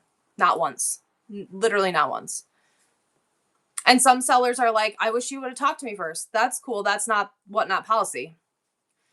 It could be soon. They're going to change the policy to where people handle their own customer service. But for now, if I get an item and I ordered a Celsius and I got an eggplant, thank you so much for your tip. I would be like, cool, eggplant, not what I ordered. And then I would open a case and I would say, hey, Whatnot, I ordered a Celsius. I got an eggplant. And they would go, here's $3. And I would say, thanks. I appreciate that. Right. So I've never messaged a seller ever, but that's because I also know that I don't check my messages. So if Whatnot, I'm going to say, if Whatnot goes to where I have to deal with my own customer service, I will rethink most of what I sell on this app. I'm sorry, Whatnot. That's how that's going to be. I had to reschedule some shows due to my husband having a heart attack. Oh, I'm sorry that happened to you. As a new seller, I hate rescheduled, but I had no choice. I reschedule all the time. Reschedule if you have to. It doesn't matter. Don't cancel your shows. Keep your bookmarks. Just push them out. Perfectly fine. How do you handle shipping big items more than 2 cubic feet? You can create custom shipping profiles, or I don't. Corey, thank you so much for your gift to chat. Let's do another one. Thank you so much. I don't. Everyone, please make sure you're going and following Corey. Let's do a gift to chat. I have changed my my selling process, and I don't sell things over the size of a 12 by 12 by 12 because it isn't worth the no, not all the time. Sometimes I do. Like I'll sell a big swung base once in a while. I'll create a custom shipping profile for it. So that way they're charged correctly. And then you're charged the same shipping as you would be charged on an eBay. And people are like, oh, my shipping is $12.36 instead of $8.77. Yeah, that's how that works. Or don't do it. I don't. I choose not to. And that's the other thing that I'm talking about. If it changes to where I have to deal with all my own customer service, I will just change the type of items that I sell on this app. I will not sell high dollar glass items that are likely to break or that I have to spend hours packing or pay extra money to pack, because I do not want to take the risk of starting that at $1, having it sell for 10 when I could sell it on another platform for 100, and then still have to eat it if there's an issue. So I will just change the type of items that I sell if that's what they end up doing. Are you required to combine shipping on multiple items? Are you required? No. Should you? Yes. You can set up custom shipping profiles so nothing ever combines, but that is a headache and not smart. But you don't have to. No. You can have custom shipping profiles. Have you ever had to deal with unreasonable customers who went above and beyond the average jerk? Every day. Every day. Here, this is a beautiful thing. And at the beginning of Whatnot, the policies on blocking someone used to be vague. And it used to be like I could get, like, if I just didn't like Cherry Bombs, obviously I'm saying this because I love Cherry Bomb. She's my mod. Everyone go follow her. If I didn't like Cherry Bomb's logo, I could block her. But then she could come back and be like, you blocked me for an unfair reason. I did nothing. And then Whatnot could go back and be like, unblock her. That's not how it is anymore. This is my safe place. This is my happy place. You know, if I want to block you, I can block you. Like, you don't have to have a reason. So unreasonable customers that are above and beyond the reasonable amount of upset or whatever, or like I said, the customers that message me at midnight and say, where the hell is my product? And I respond back, I'm so sorry you're having this issue. I will check into it in the morning. And they say, go fuck yourself. I want to know right now. That person, you block them. You like, there's always, and I block trolls all the time. People come in here and be like, go eat another one, fat bitch. Like, you know, you block people. You get there. They don't exist to you anymore. Yes. Or the people that are jerks on other shows. Yeah. I've done that as well. It is a good way to keep your peace and just move on. But the same thing, like, I have gone into shows and people have had me blocked and I have been like, what did I do to that person? Because I'm not a Karen. I have never I got this piece of glass the other day from someone on here and it's broken. I didn't even get my money back. Like, I've never said anything to anybody, but that doesn't mean that they don't like the way I look or the way I talk or the stories I tell or the items that I sell. And something about me made them uncomfortable or they didn't like me and then they blocked me. That's none of my business. If they want to, it is what it is. But I know that it's not because I'm a jerk, because I'm not being a jerk to anybody on purpose. I'm not saying I'm the nicest person ever all the time, but I'm never coming at you like where you'd be like, this person is an unreasonably rude customer. Never. I share bad customers with friends so we can avoid them. Yeah, I don't go. Here's the other thing. I have never in my life gone into I went to a show a couple weeks ago. I was very disappointed in the person. For having an entire show saying, don't buy from this person. This person is terrible, blah, blah, like having a show like that.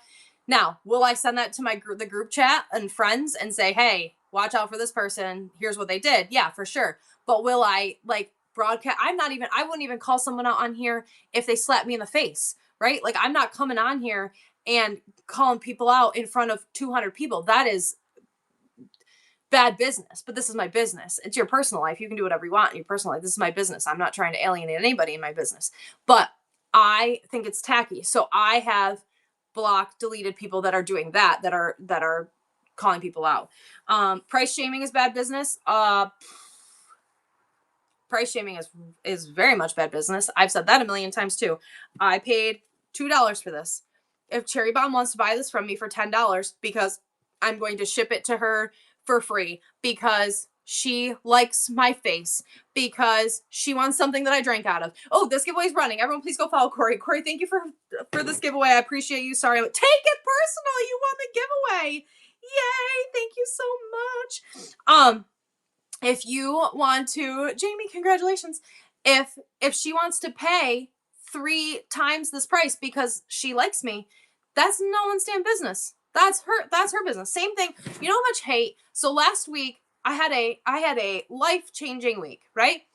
The amount of love and someone bought my ring and tips, it made it so that I could relax for a couple days and enjoy my children at Christmas time. I cried for days. I took my kids to dinner. We went Christmas shopping. Like, it was a life-changing. And the amount of hate that I got from people because other people wanted to give me something, unbelievable. I literally could never imagine. I could not imagine hating people for wanting to spread love and joy and happiness. I I put it on my list. Don't yuck someone's yum, right? I put it right here. If I find joy in giving someone something or paying someone for something or supporting my friends or my loved ones or tipping someone, it's not your money. It's my money. If I want to give my last dollar to Philly Flipper because fuck them. Thank you, Christy. If I want to, Christy, I love you. Christy comes in every day and buys my breakfast. Literally, this morning, as I justified buying myself this Santa Claus Twix because Christy, I knew I was gonna have a show and Christy was gonna give me $5. If I want to give my last penny to someone on here to make them happy or because I had it, I am a grown up. It is my money. It's not yours. You don't pay my bills. No one pays my bills. No one, fun fact, no one has ever paid my bills since I was 18 years old. Not one other person in my entire life can ever say anything about how I spend my money because no one's ever given me money. How about that? So if you are in people's shows and you are shaming someone or you are questioning, if I buy this Scotty buys this at the dollar store and I don't want to leave my house because there's a foot of snow, I have social anxiety and my friggin' son has COVID. And I know he bought this at the dollar store and I buy it from him for $3 because it is going to show up on my doorstep in 2 days, or because I like the way Scotty looked yesterday. That is my business. Who gives a shit? Who cares? I don't care. It's between the seller and the buyer. The random people that come in and that are like, oh, I had that for $5. Oh, I can't believe the price that sold for. What? Who gives a shit? Is it your money? I don't know why I'm so worked up right now. Thanks for whatever that little tangent was. But it's just unbelievable. Unbelievable how people find it their business or their whatever. Like, again, and I can be obnoxious. Do you know how many people have said that they have met me, have come in here while I've been crying and have unfollowed? Like, and also if you're going to unfollow me or if you're going to block me, there's no reason to tell me. You don't need to send me a DM like, oh, crying again, unfollowed. Cool. Leave quietly. You came in quietly, leave quietly. Do you think I like crying in public? Absolutely not. Do you think anything about my personality says this bitch likes to cry and get sympathy from people? No. Friggin' strong, independent woman over here. Hate how vulnerable I am online. So you taking your extra time out of your day to make me feel worse about myself? A lot of built up anger for this past week, I think. It's always been like that. Can I tell you, my friend, Heavy Shag, right? Heavy Shag sent me this TikTok the other day. And it made me, I showed it the other day. I'm going to show it again. But it made me very happy. I'm going to show it to you. You have to see a doctor. The cost of success is embarrassment, and the currency in which success is measured is persistence. Once you figure out how to tackle embarrassment and not take anything personally and not let it impact you, you will be more successful. Once you stop making other people's opinions your North Star, and you acknowledge that you're doing something that most people are too scared to do, you will be more successful. I love that. And I said, I'm keeping that and I'm going to watch it every single day. I just saw a gifted chat. I'm going to put it in right now. I'm going to watch it every single day because every day when I get off, like, oh, you sent a pair of earrings. Thank you so much for your random gift. I appreciate you. I get off here and I'm like, oh God, that was embarrassing. And you know how many times, and people have said it and I have said it too.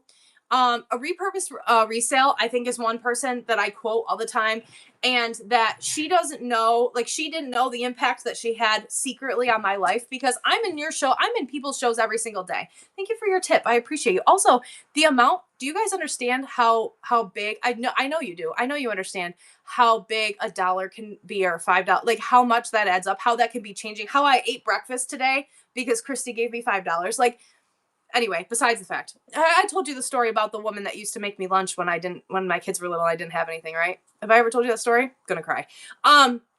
Resale is one of those people that I watched silently for months because her opinions on things and the way she spoke and the things that she talked about changed me in such a positive way. And I never told her. It wasn't like something where I was like trying to get something or I was trying to be noticed or whatever else.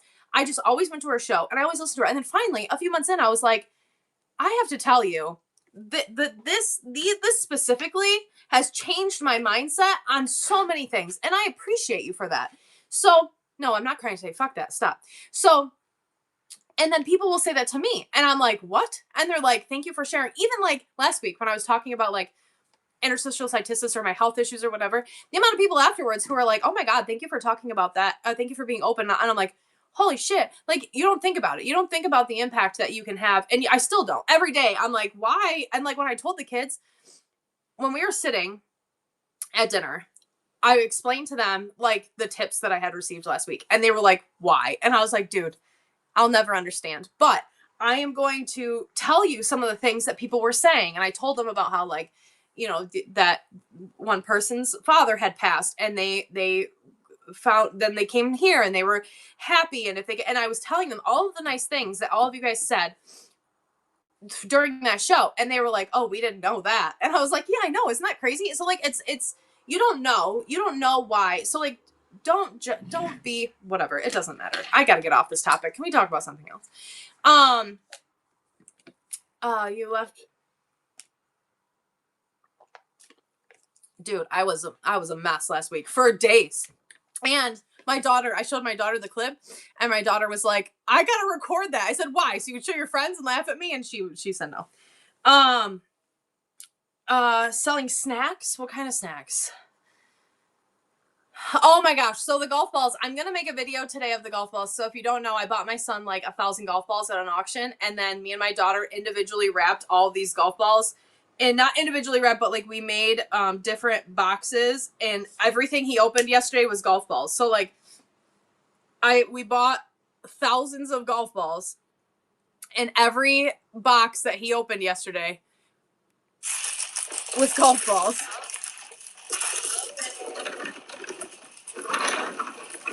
So he had like 25 presents under the tree, and every present was golf balls. And golf balls. Nope. So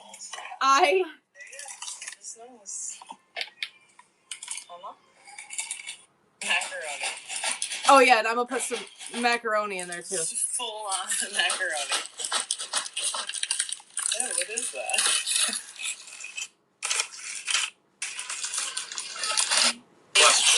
Just macaroni. Oh, you didn't get golf balls. Dang it. And then he opened one, and it was like, I said, oh, you didn't get golf balls. He goes, dang it. So every box, he opened like 50 boxes, and every box had golf balls in it. It was a lot of fun. I'm going to make a whole video of his reaction and stuff. But it took him, like the third one, he goes, is this more golf balls? And I was like, yep. And then he was like he was just as excited for like the 10th thing of golf balls as he was for the second. So it was fun. It was great. Did my brother. He loved corn.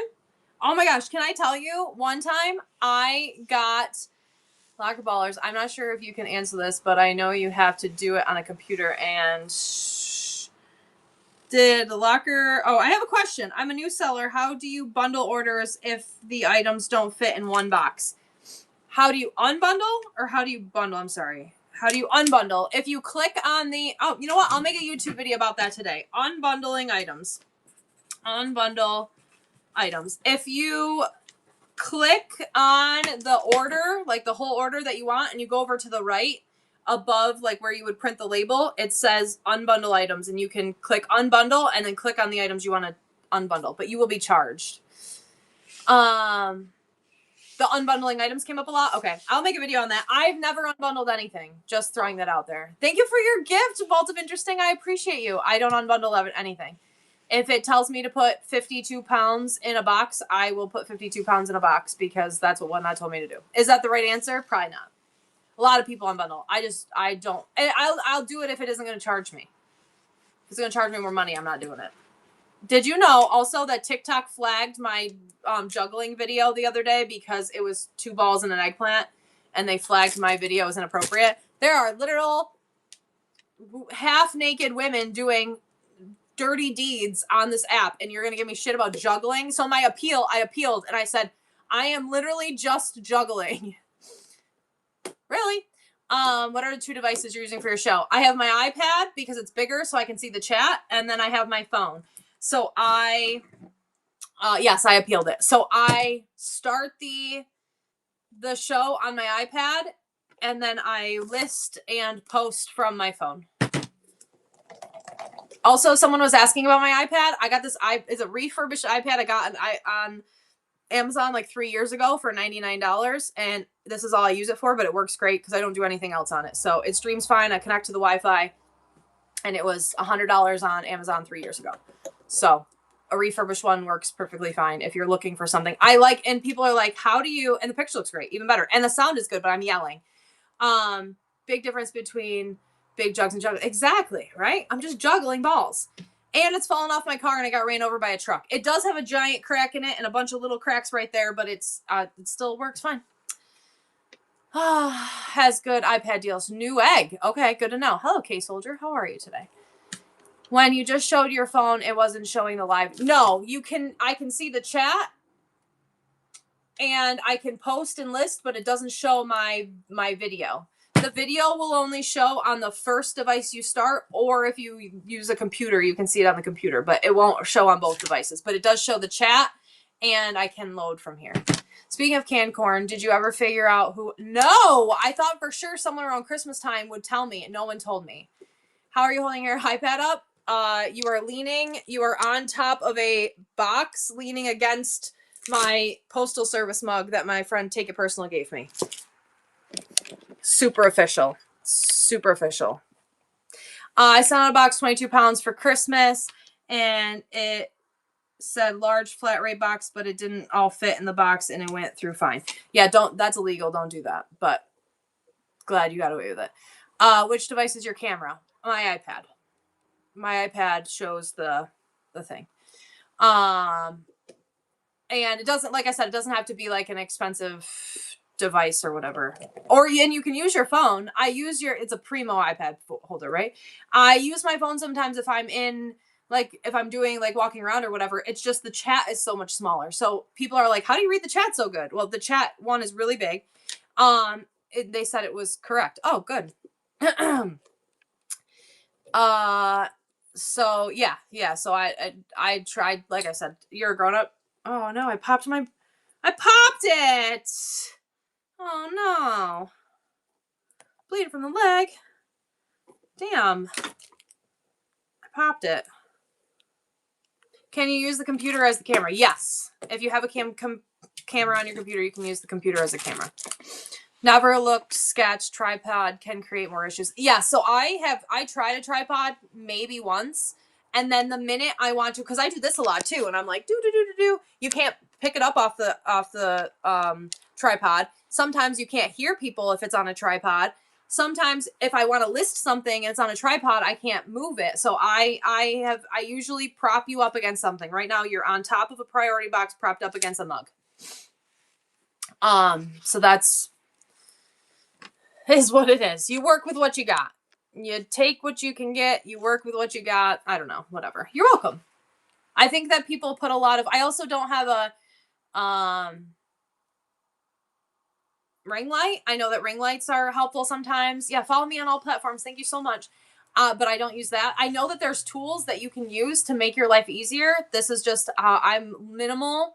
Exactly. Minimal effort, minimal money. That is where I'm at. This is free. This little setup that I have here is free. iPad was cheap. This is what I do. Mother-in-law puts the iPad on a lazy Susan. I love that idea. I love a lazy Susan.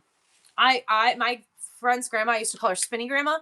My friend, when I was little, her name was Erica. She had a regular grandma, and then she had a spinny grandma. And the reason I call her Spinny Grandma was because she had a lazy Susan in the middle of her table, and we'd put breakfast on it, and then we'd spin it around. And so to the day she died, I call her Spinny Grandma. And so I have this weird thing with lazy Susans. Big fan.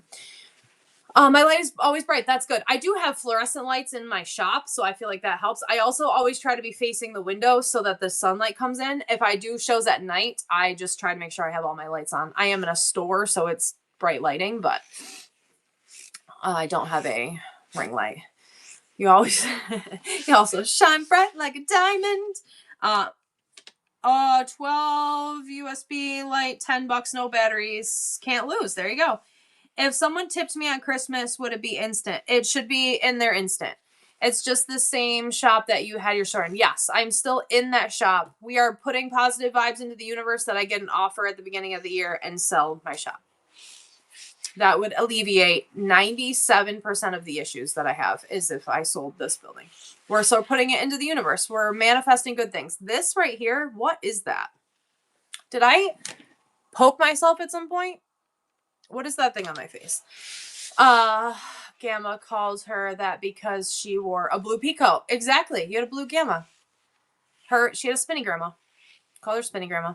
If your building sells, where would you move to? My house. I don't know. Maybe something poked you already. I'm gonna punch you, Molly. I am literally traumatized. Didn't even say goodnight to me last night. I'm traumatized. I don't know what to do with my life right now.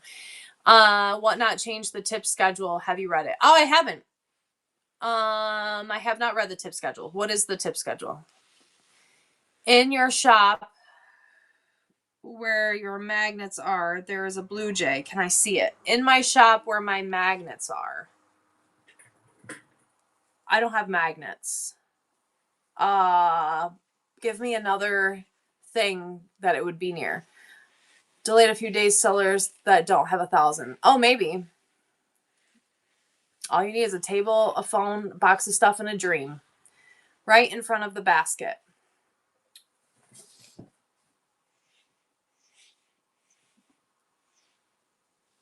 To the right. This way? Give me a color. Oh, I sit on the floor all the time. Oh, and I sell vinyl from the floor. Shoe charms.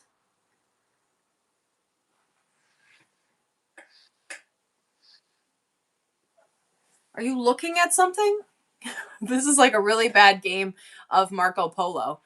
Near the basket. I'm really bad at hot and cold. What basket? I'm perplexed.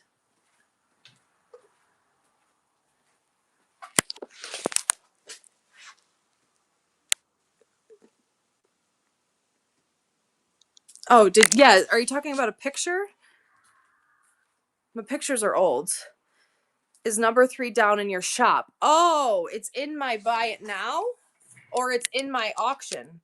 I'm not selling anything today, Becky, if that's what you're asking for. Yes, I asked you 2 things and you said yes. Is it in my buy it now or is it in my auction? Buy it now. Okay, let's look and buy it now. Okay, shoe charms. 2 random shoe charms. You're looking at this right here. And your question is the shark? That picture is 6 months old. I might still have it though. Hello, the blue jay. That's a shark.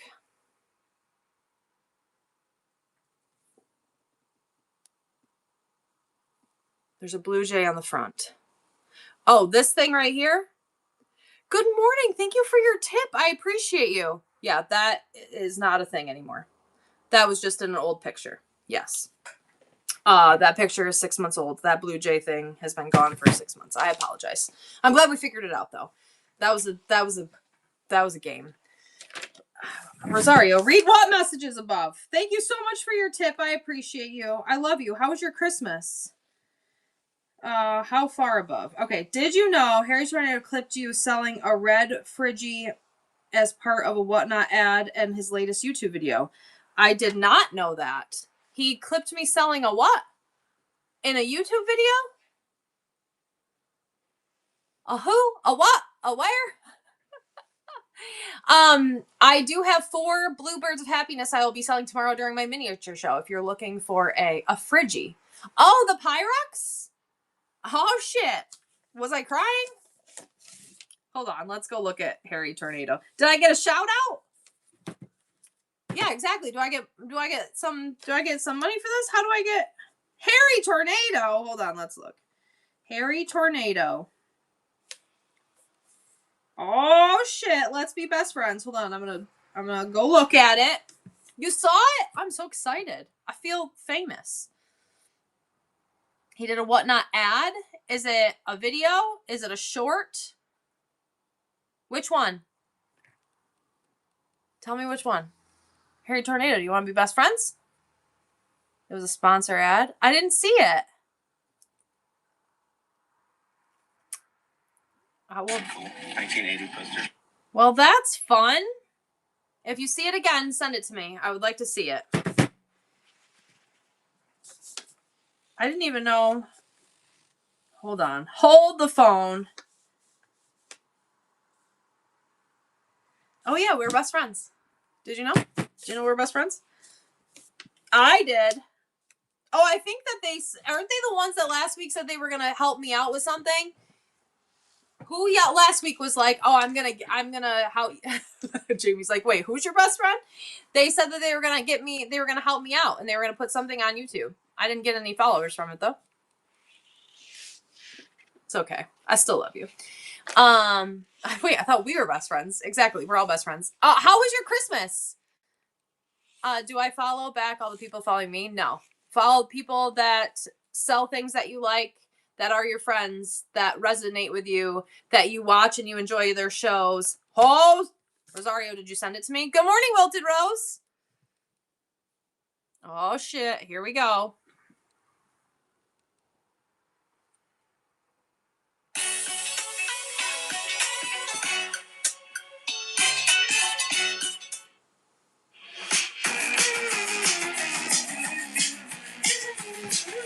Please hold. Commercials.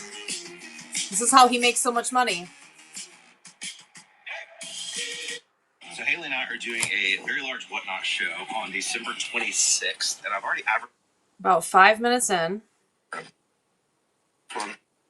That's it. $6. $6. All right. So here's $6 for these 2 bags. Thank you. All right. Thank y'all so much. We're talking about me, Mama Z.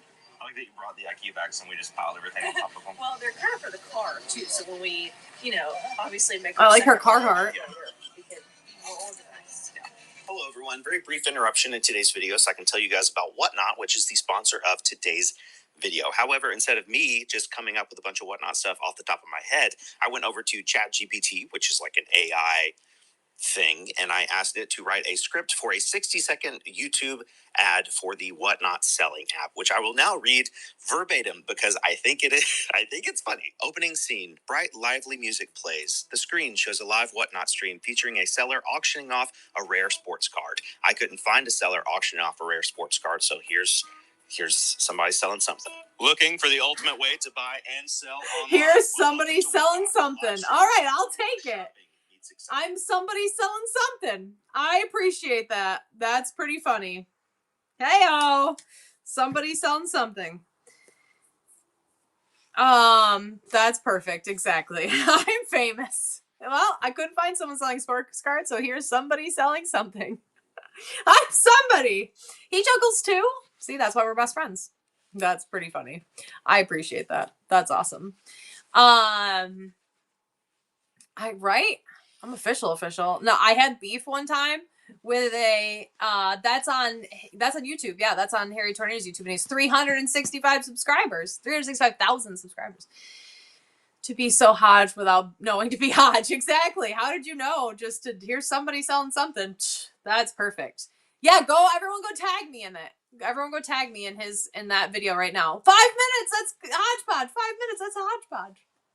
I had beef one time with like a famous person, and I was like, does this mean I'm like important? I'm a big deal now. I felt like a big deal for a second. I was like, holy shit. How did this happen? How am I on your radar at all? YouTube. So with mine, I just started my YouTube like 6 months ago, and it's not very good. So Whatnot drives my YouTube, but most people, YouTube drives their Whatnot. So most YouTubers that sell on Whatnot are really big on YouTube, and they bring their people over here to make money. Mine is the opposite, and I don't make any money on YouTube, so I just whatever. I'm great flipping auctions. How are you today? Thank you for asking. I had a minor meltdown earlier. I'm not really sure, but no, my YouTube, I just started, and I'm not very good. I am taking, if anybody has any other things that you want me to talk about on YouTube, I am open to, I'll make some videos. Thank you for sharing the clip with me. Thank you. I appreciate that. So yeah, that's what I'm But I do have my TikTok. So follow the Hodgepodge Place on YouTube, Instagram, TikTok if you don't mind swearing. My TikTok is not professional. But I did hit 50,000 followers on TikTok the other day, or yesterday, Christmas. I was excited. Thank you. Your YouTube brought me in. I freaking love you for that. Thank you. I feel like you're the first person that's ever told me that. I love you. Thank you for being here.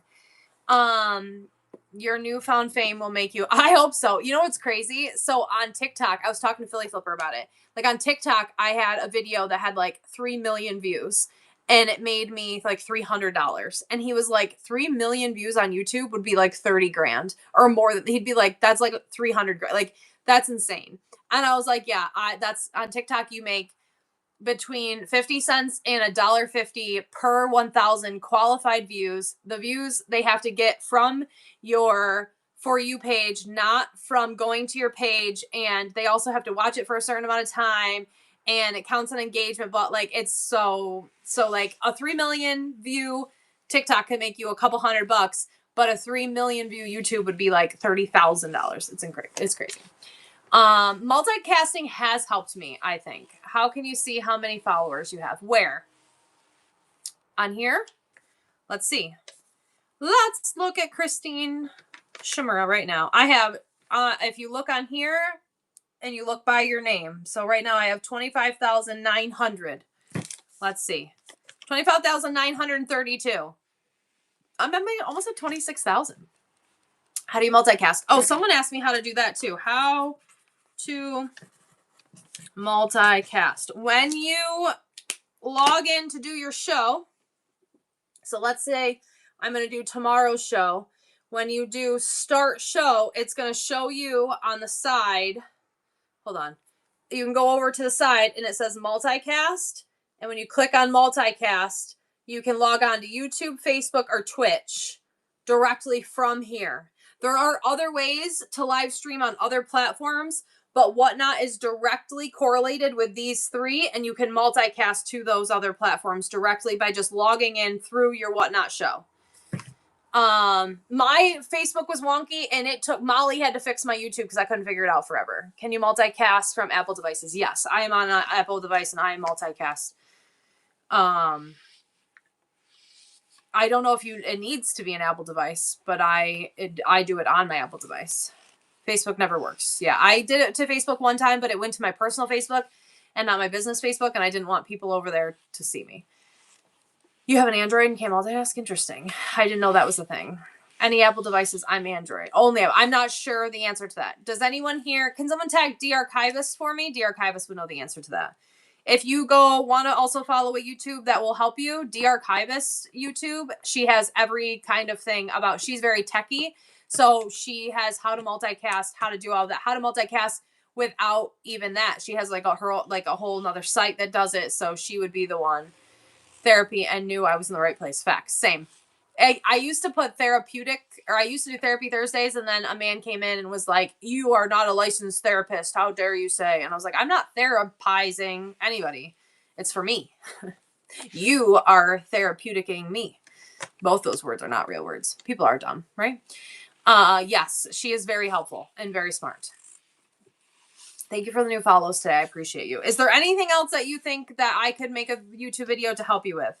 Cole loved it. Cole loved his footballs. What's up, Master Joker Wild? Merry Christmas. Cole loved his footballs. Or his golf balls. It was a lot of fun. I'm going to make that video for TikTok today. How to get wild animals out of your attic. Oh, don't ask me that. I just feed them and then they live there forever.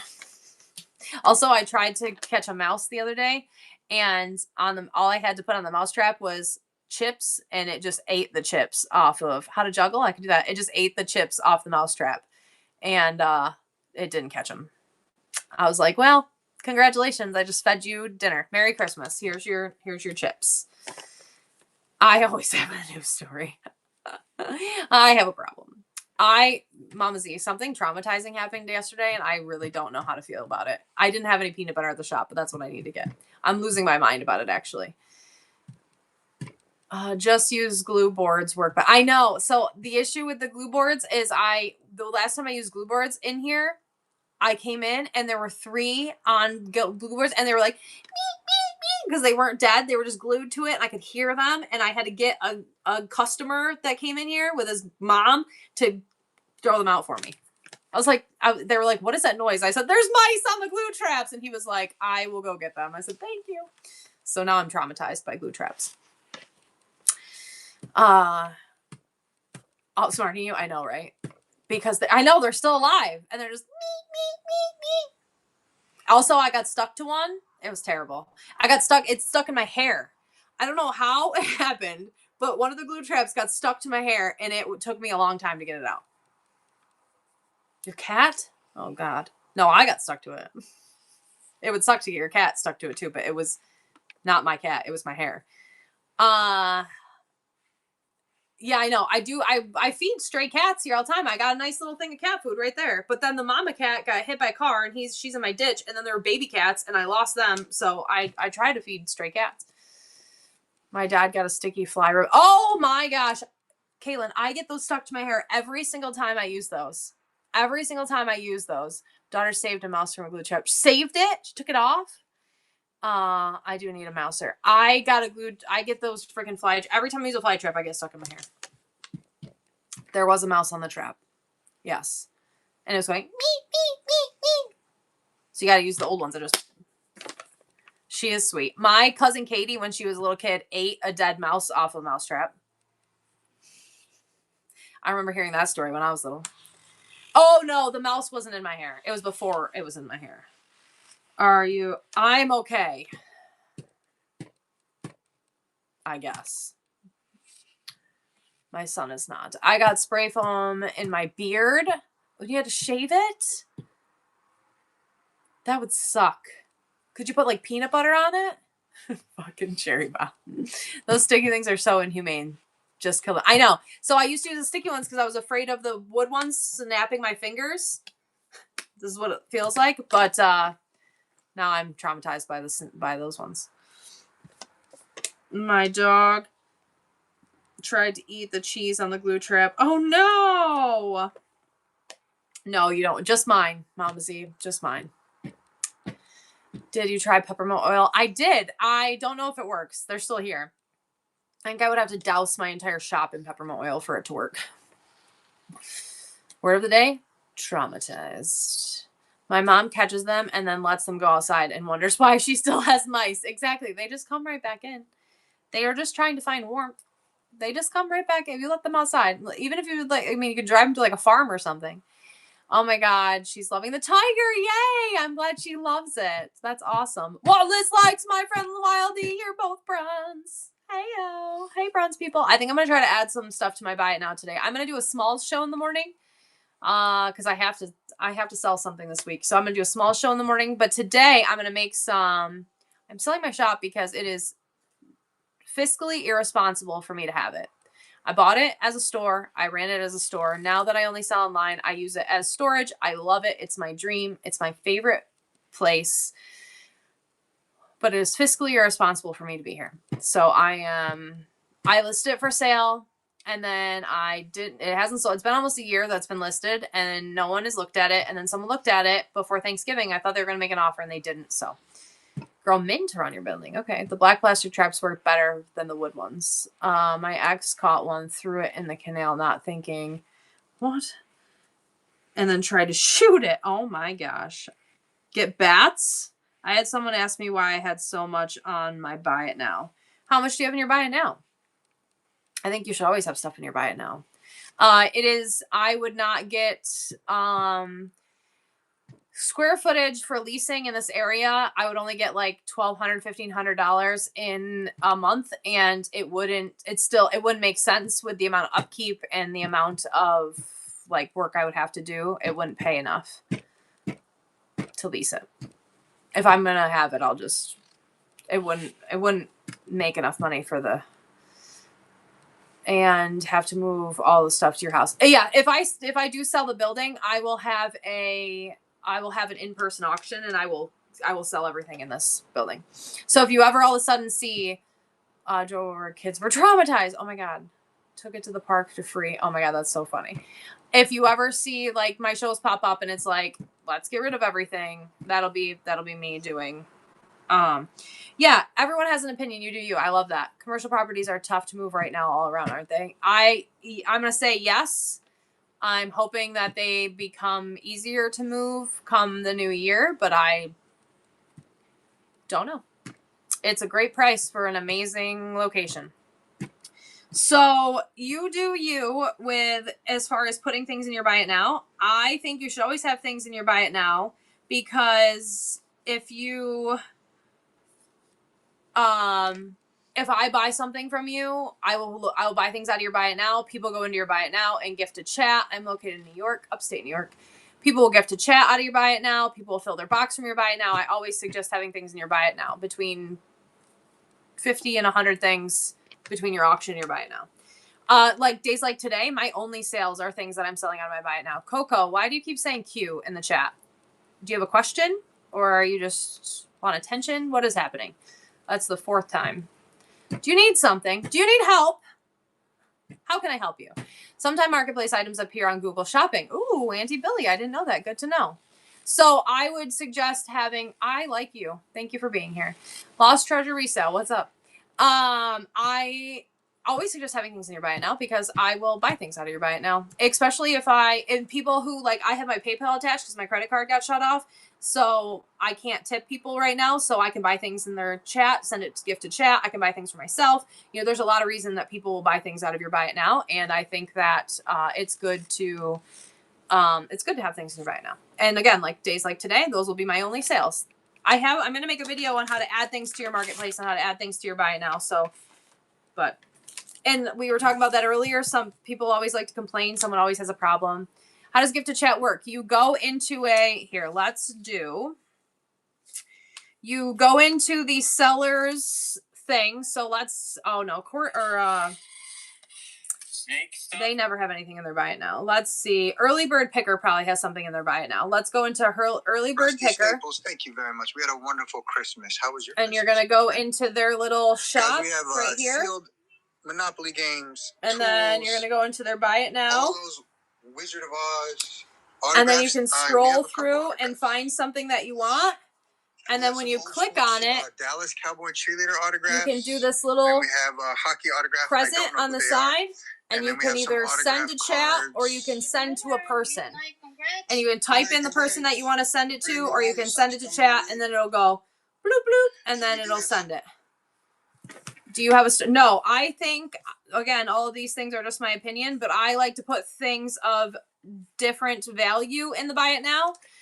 Things from $2 to $2,000 in your buy it now. People will go in there and buy, because like I have stickers in the buy it now, so you can send stickers to people for just $2.73, because the shipping is 73 cents and stickers are $2. So if someone just wants to help gift chat something small, you can do that.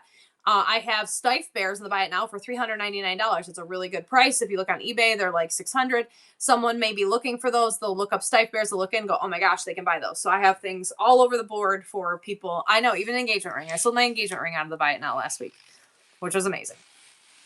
So I suggest having different things in your buy it now for anybody that could want something. Why does the buy it now have free shipping on all items? What do I do to remove it? I do not know why your buy it now has free shipping on all items. It has to be how you set it up, but let's go look at your show real quick. Buy it now. So you only have one thing in your buy it now for your upcoming show, and it does not have free shipping. I have to pay $8 on that. So is it a different show? Shows say reduce shipping. How about your marketplace? Let's look. View profile. Your shop. Let's go to your vintage thing. We'll do buy it now. Nope. Everything in your buy it in your shop has shipping attached to it as well. Or at least the two things that I just clicked on have shipping attached to it. Yeah, so maybe it was just the buyer that had free shipping. I know that with like they're doing a thing for new buyers that sign up, they get free shipping up to a certain dollar amount. Oh yeah, I have reduced shipping on like today's show because I don't sell anything in today's show. Someone asked me that, but I couldn't see it. Oh, yeah, it doesn't have free shipping for me. Giveaways worth it when you have to pay for shipping. I have a different opinion on giveaways than everybody else in the world. It seems like I think that it's a loss leader. I enjoy giving giveaways. It makes me happy. I have gained followers from the giveaways, which in turn that does not equate to sales, but it does help eventually once you get to a certain place. I like to give back. I also this is a business, so I can write them off at the end of the year. My accountant does not love me for it, but we fight about it every year. I also only do giveaways where the shipping is less than $5. So I will give away something small where I'm paying $4.69 for shipping, or I will do something like this. This giveaway right now is for a $5 gift card, and it's going to cost me 73 cents to ship to you. So it's only costing me $6 to ship that. I will not do giveaways. So that's one thing that I hate. Unless you're going to tip me to ship this. If I run this and you win it for $10 and then you say, give it to chat, I'm going to say no, because not only am I getting, I'm so confused by you, Coco. Not only am I getting you won this for $10 or whatever, and I still have to ship you something, but you paid for your shipping. Now I have to give this away, and then I have to pay $8.77 for the shipping. So unless you're going to pay me for shipping and for the giveaway, I'm not going to give away something like that. Now, it's very nice. I appreciate you, but if you want to gift something to the chat, buy something in the Buy It Now and gift it to the chat. If you want to give it to somebody else, think about that. But as the seller, dude. I'm just going to remove her for now. I'm not going to block her or anything, but I really just want to know. I think she just wants attention, maybe. There's maybe. How do I, blink twice if you need help.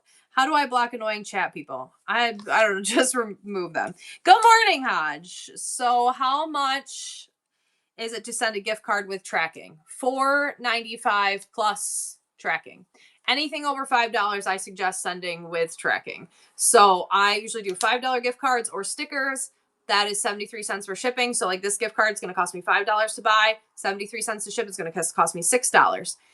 Anything over that, I pay for shipping. So that it has tracking. Or like if I did $50 gift cards. When I did a $50 gift card, what's up, Pop Rocket? I did a $50 gift card. I would ship them a little piece of paper that says, congratulations, you won a $50 gift card. Message me for your code. So I would ship that for 73 cents. Then when they messaged me, I would send them the code. And then that way I'm not sending a $50 gift card in the mail. When you do a giveaway for shipping, how do you do the shipping in the shipping section? If you go to Vonnie, thank you so much for your tip. I appreciate you for the 73 cents. Roxy, thank you for asking. If you go look at my YouTube video, the first short on my YouTube video is a 1 and 43-second long video on how to set up the 73-cent shipping. I figured you did, you wise ass.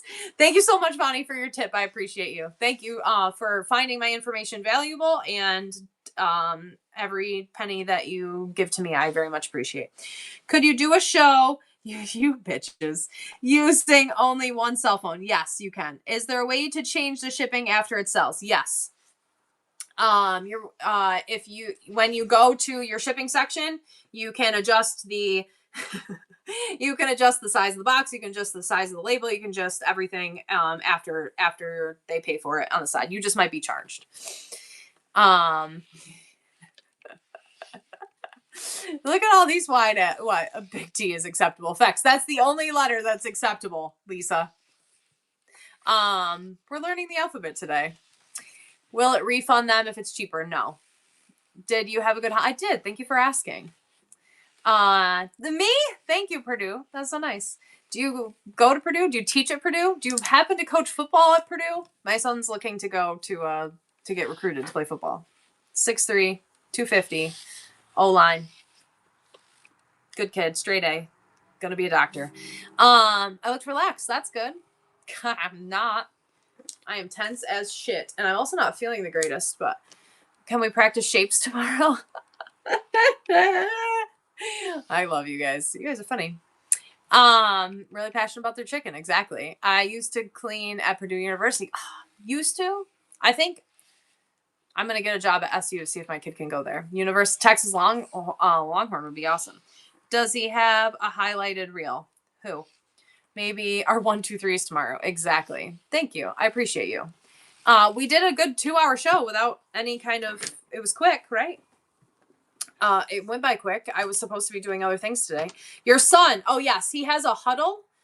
And that's how they do highlight reels. And he also has an NCSA account that I paid a ridiculous amount of money for so that he can try to get recruited. So he has a coach and he has like whatever. And also the head coach of one of the schools that he went to football camp last year is now the head coach of a D1 friggin' Ivy League school here in New York. And he likes him. And so I'm really hoping we can get him in front of him. That would be amazing. Very excited. I have trouble with shipping. What is your best advice on printing labels with his breast printer? I have a Polono, Polono. It was Christine. You won the giveaway. He loved his golf balls.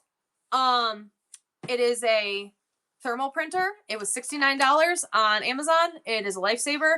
I very much suggest buying. If you buy one thing for yourself, buy yourself. Yeah, mine is a Polono. There's a bunch of different things. Buy yourself a laser printer. Tweeko, thank you for the raid. Everyone go follow Tweeko. Thank you so much. That's why I bought it. Exactly. Polono. It is the best thing that I've ever bought. Everyone please go follow Tweeko.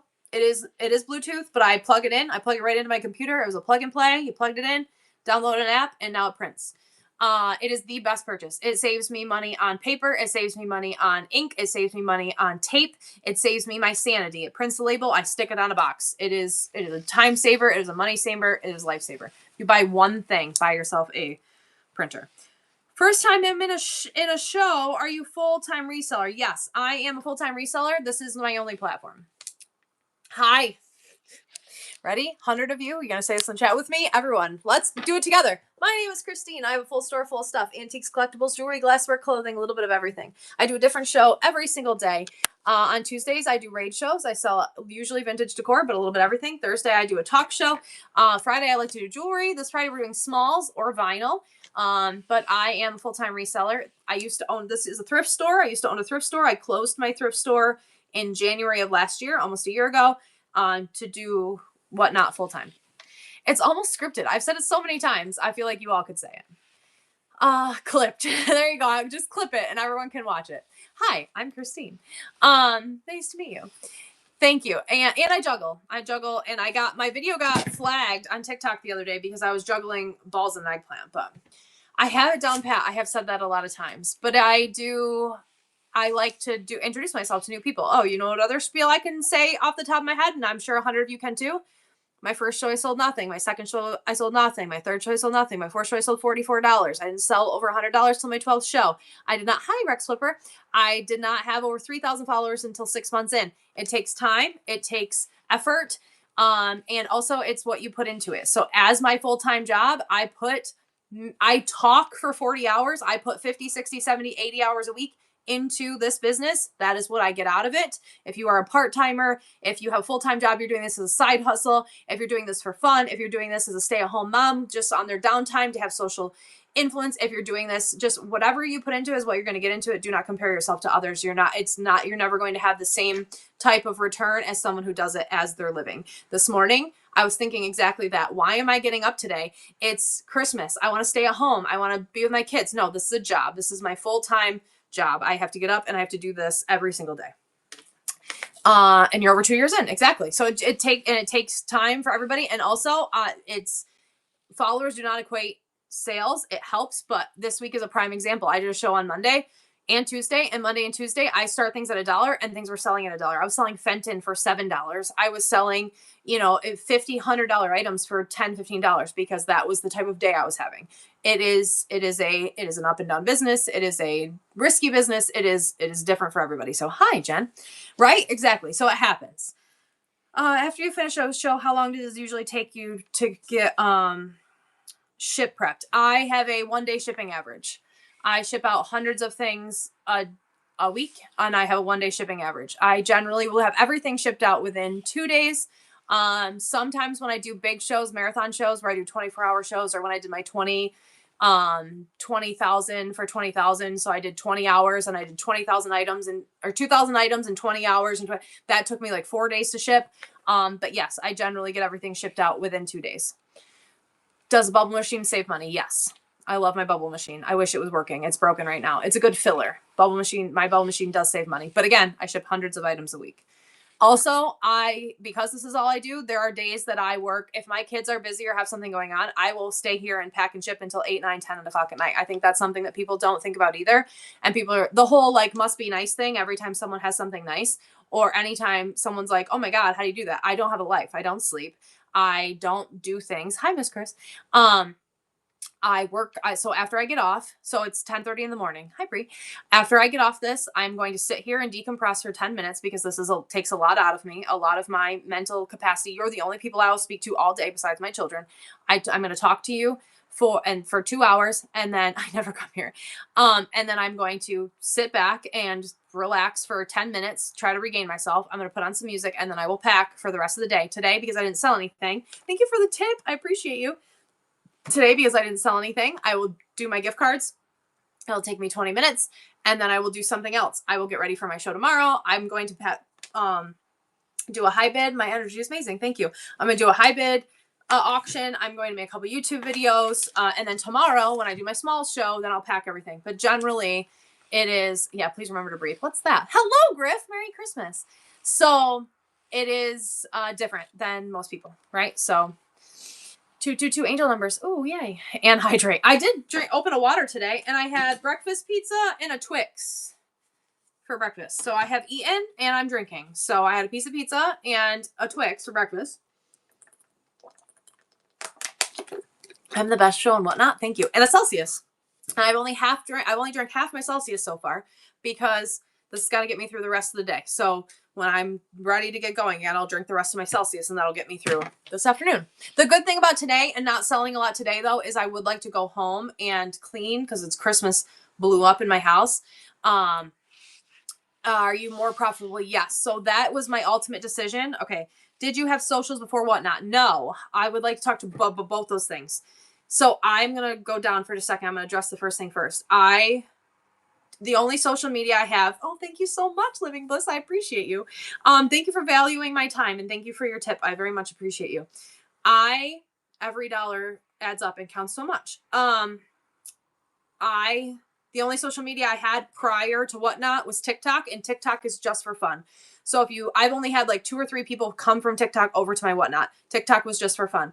I started my Instagram about 6 months after having whatnot because I was aggressively motivated by Living Bliss Vintage to start an Instagram.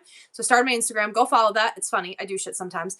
Thank you, Sweet Pete. Thank you for your tip. I appreciate you. And then I started my YouTube just like 6 months ago. So you do not have to have disappointed in the lack of juggling. I will juggle for tips.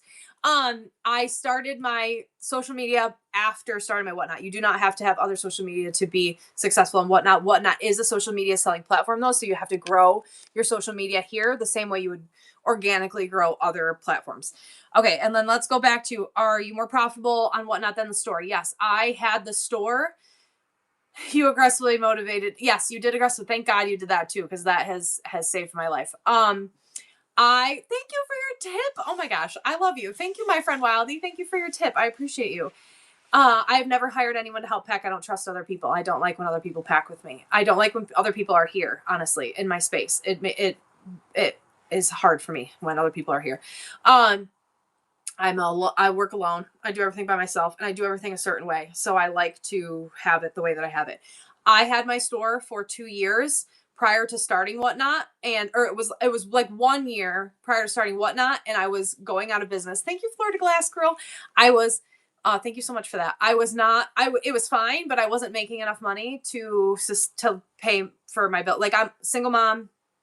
I have 2 kids that are teenagers. I have a house. I have whatever. So I have always paid all the bills. And I wasn't making enough money. I was looking for other jobs. I had a woman that I swear is my guardian angel come in. She had a thick Tennessee accent. I had never met her before. She asked me if I knew about whatnot. She told me about whatnot. I downloaded it. and Whatnot has changed my life. I started Whatnot, and then a year after being on Whatnot, I talked to my accountant, and my accountant and I decided that having the physical location was not feasible. I was not making enough money here to have the brick and mortar and have Whatnot. So I transitioned and I made the decision to shut down the store. And so that way I can do just Whatnot. Couple reasons. One, I didn't like doing Whatnot shows when the store was open, because if customers did come in, I felt like it was rude. I didn't want to do both. And so I was sitting here 5 days a week, 8 hours a day, waiting for 2-3 customers maybe to come in during the day. And I was missing out on time and money from this app. So I have transitioned to this app completely. And it has been a game changer. It has been absolute, saved my life in many ways, many more ways than one, but financially, definitely. Thank you again for your tips and your questions. How long were you on Whatnot before you started getting a profit? I sold things differently at the beginning than I do now. So it's not as a whole. Like, I have shows even to this day that are not profitable, and I have shows that are very profitable. I had a show last week where I made thousands of dollars and sold very little. And I had a show, thank you, 2 Peas in a Pod. Hi, good morning. How was your Christmas? I had a show that was very profitable, and then I had 2 shows this week where I lost money on everything I sold. So as a whole, I'm going to say I was always profitable. What you have and who's bidding. Exactly. So you have, depends on who's in your room, who wants to buy. Money, like Living Bliss has said too, the beginning of the month, the middle of the month, it's when people get paid, it's when people get their social security, it's when, like, there's a lot of things that go into it. So I have good shows, I have bad shows. At the beginning, I didn't start things for $1. I started things for the price I needed them at. Now, were they still well below retail? 100%. I think this is a different type of platform. If I want top dollar for something, I will put the money into it and list it on another platform. This platform I've always treated as a thank you so much, as a selling quantity over quality. So I buy things in bulk so I can sell them in bulk. So I can run things at $1, and if they sell for $5, it's okay because I paid 50 cents for it or whatever the case is. But at the beginning, I didn't sell things like that. I sold smaller things for the money that I needed them at until I became enough where I could buy. So like, I bought an entire estate, and I was just talking about this. I pay, if the estate has 50,000 items in it, and I'm like, okay, even at $1 a piece, that's $50,000. Even if I have to throw away half, that's $25,000. If I pay $10,000 for this estate, I'm going to make my money back. It's going to take some time, whatever the case is. And that's at $1 a piece, knowing damn well some things will sell for $5, some things will sell for $20, some things will sell for $100, some things will sell for $1. Doesn't matter. Even at $1 a piece, I'm double my money. So that's how I buy, so I can sell differently. So I will say, as a whole, I have always made profitable decisions, but it's not always a profitable show. So it's the bigger picture here. It's just like any other kind of business where it's your entire business, not just a small thing. I remember the good old days when we walked around the store listening to knees crack. Facts. What is your profit goal at the end of the year? My goal is to have enough to live off of. So I don't have a dollar amount because this business can fluctuate so greatly every single month, every single year. I, again, as a single mom, a sole provider, I do not get child support or help, or as someone that my goal in life is just to make enough money to live off of. I was a store manager for Lowe's for 15 years. I made hundreds of thousands of dollars a year, and I hated every minute of it. I left a job where I made money and I was financially stable and I could do whatever I wanted, but I didn't see my children grow up. I didn't get up with them in the middle of the night. I didn't change their diapers. Thank you for your tip. I appreciate you.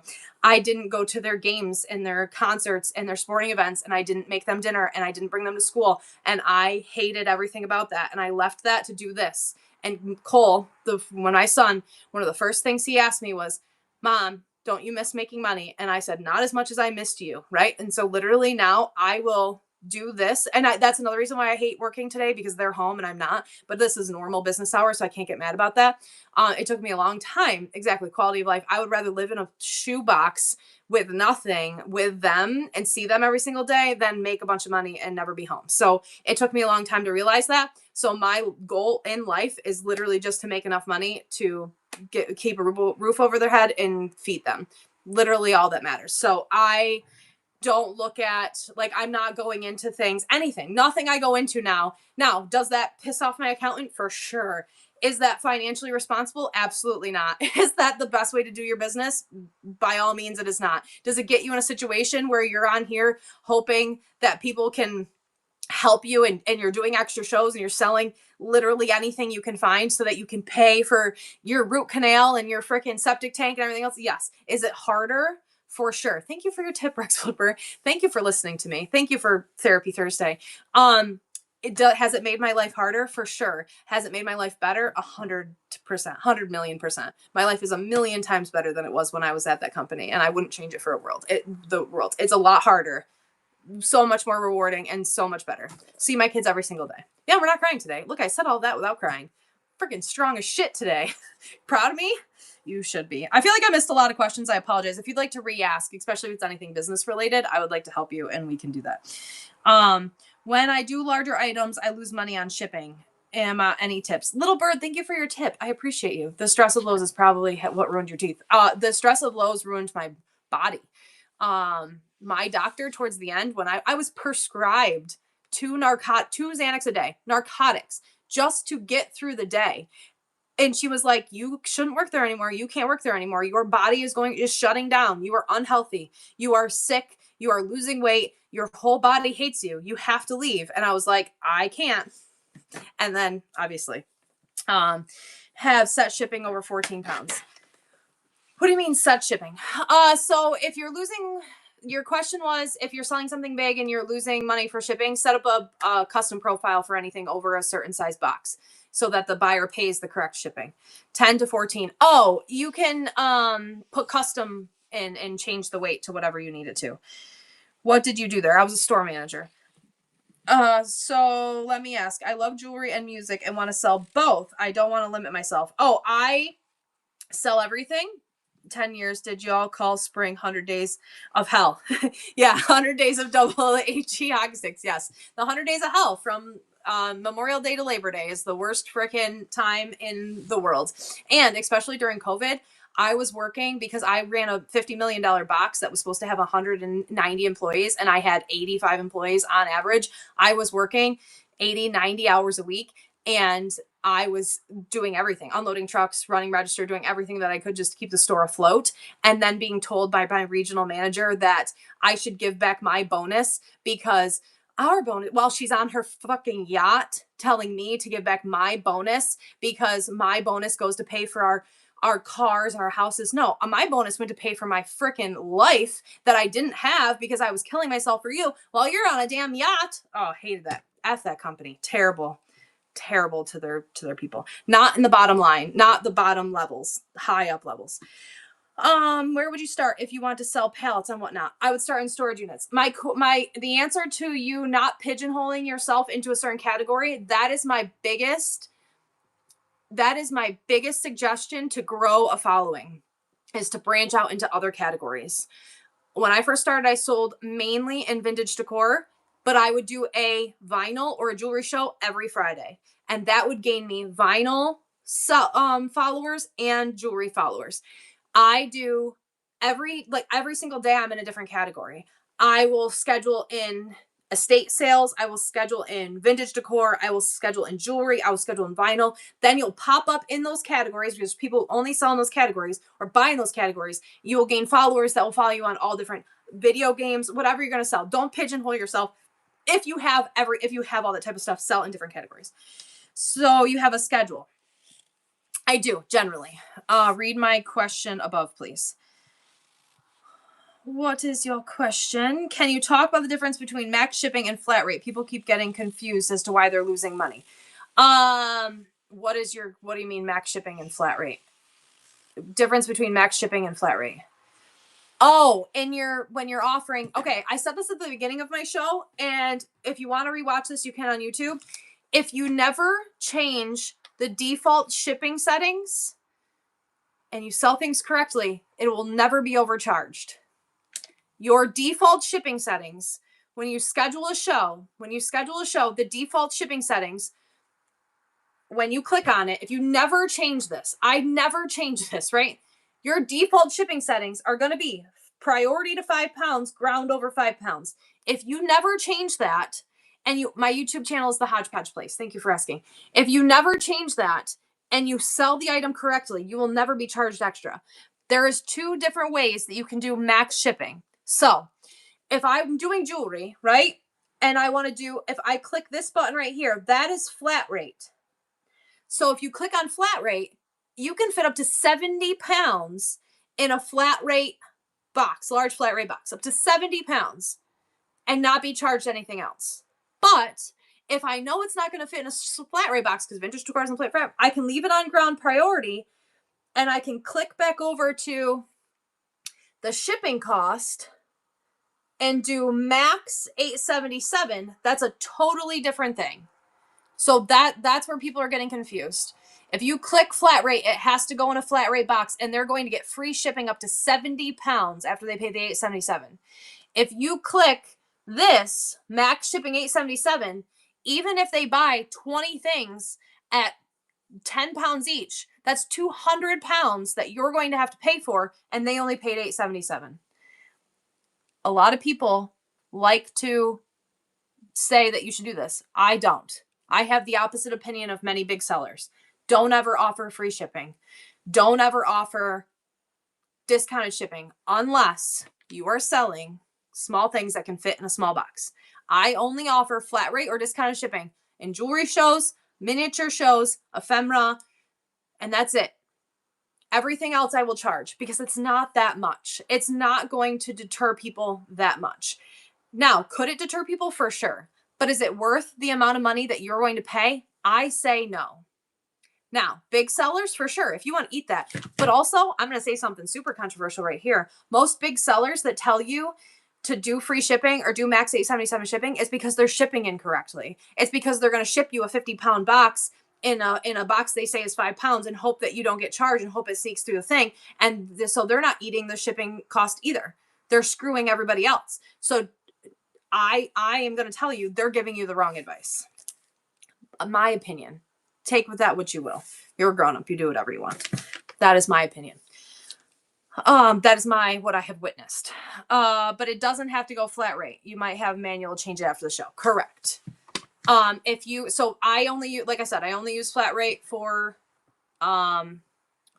jewelry, ephemera, and some sellers do find free. I have tested everything. So Jeremy at Green 13 right now is going through the test to see what like free shipping, discounted shit, like he's doing all that. I did that last year. I think it's smart to do your own testing. I have tested free shipping shows and I lost hundreds of dollars. I have tested second round of testing. Hello Green 13. You're not in your show anymore. We were just in there to show people how to gift a chat, but you don't have things in your buy it now, but that's okay. Glad you're here. Thank you for being here. Jeremy, like I was saying, Jeremy at Green 13 right now is doing his testing, and he is testing all through the different types of shipping, discounted shipping, free shipping, and he's doing it through, and I like I said, I suggest you doing that as well for yours. That is what I did last year. I tested free shipping. I tested discounted shipping. I tested max $877 shipping. I tested all of the different ways of shipping. I have found offering free shipping in a show where you're selling anything other than miniatures, jewelry, anything tiny, is I lost way more money than it's worth. So depending on what I'm selling, I will do max $877 shipping or I would do flat rate shipping, but I will never do free shipping. What categories do you sell in that have the most collectors as buyers? If you co-host, I can explain why. Do you want to co-host right now? I'll co-host you. I'm going to invite you. I have found the most. Good morning. Hi, Jeremy. Let me get your foot around here. Ooh, I can hear you. There we go. Oh, I gotta turn you up. Okay. I think you remember, Hodge, when I was talking, when you did the free shipping, I told you that you're going to lose money on it. Yeah. Yep. You will. I'm just letting you know, you're not going to get the difference that you're looking for. The only reason I'm doing this second round of testing is because of where I think Whatnot's going to try to push things to. That's the only reason I'm doing the test. I was doing it kind of as a Christmas gift to people as well, but the real test behind it is for me to see for the future potential that I believe might be coming down the road with Whatnot.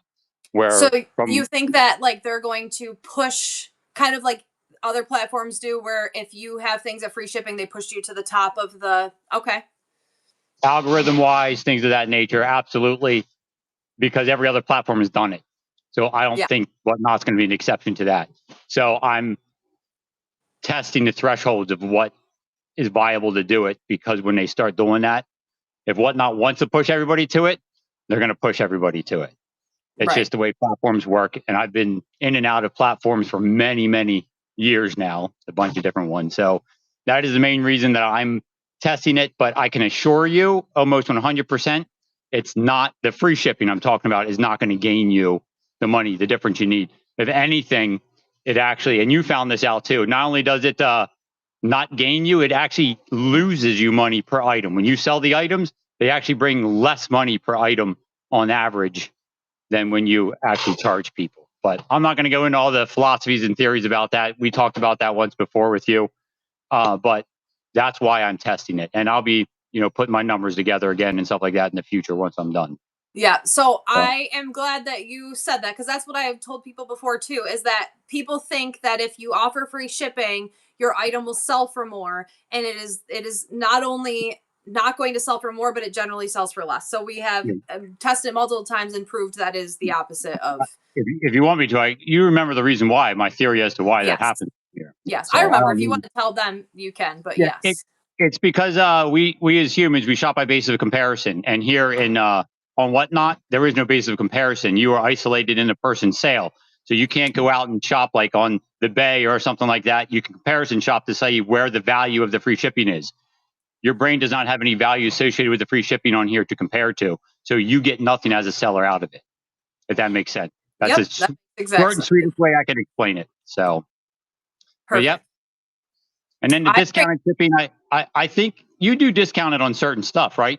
I do. I do on miniatures, on jewelry, on things I can fit in a flat rate box. I do not on vintage decor or any like large sales like that. And you see, we don't do that either. We do our shipping broken up in like pounds. We try to force it into certain.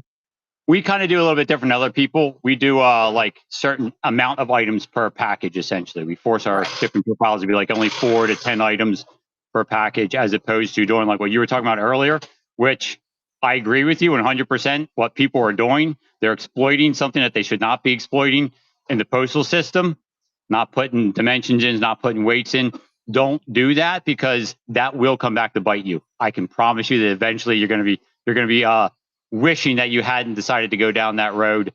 As Whatnot gets bigger and larger, they're going to start cracking down on stuff like that as well. But I agree, and I think like you said, I can't stop you from doing it. But if you build your business model around it, you're going to be not too pleased in the future. So I concur. All right. Awesome. Thank you so much. Have no a good problem. rest I'll of your talk to you later. I don't know how to go. There you go. Bye. You got it? Got it. Okay, so I appreciate a big, so if you don't know Jeremy, you want to come into Living Bliss. Are you going to yell at people? Good morning, Michelle. I appreciate Jeremy coming in and validating what I am saying. Because he has done the back work for it too. So it's not just us coming out and saying, this is what we think. He is testing. He has gone through and tested all of these different things to find out the exact same that I have to. Where are you, ma'am? I'm in the dark. I'm in my pajamas. No, you don't get to co-host in the dark. Then y'all have to see my ugly haircut. I look like a little boy. Listen, you don't look like a little boy. Put a damn hat on. Hey, there you are. All right. No, I just want to very quickly explain this, because you have 260 people in here, and Large sellers are out here talking about max rate. Max rate. I'm not reading y'all's comments, so you make me laugh. Max rate shipping. And so many people don't understand. They're like, oh, I'm going to do that. That sounds great. You don't understand. When you set up max rate shipping, you can set it for any amount. You can set it for 69 cents, whatever max rate you want. $69. Right?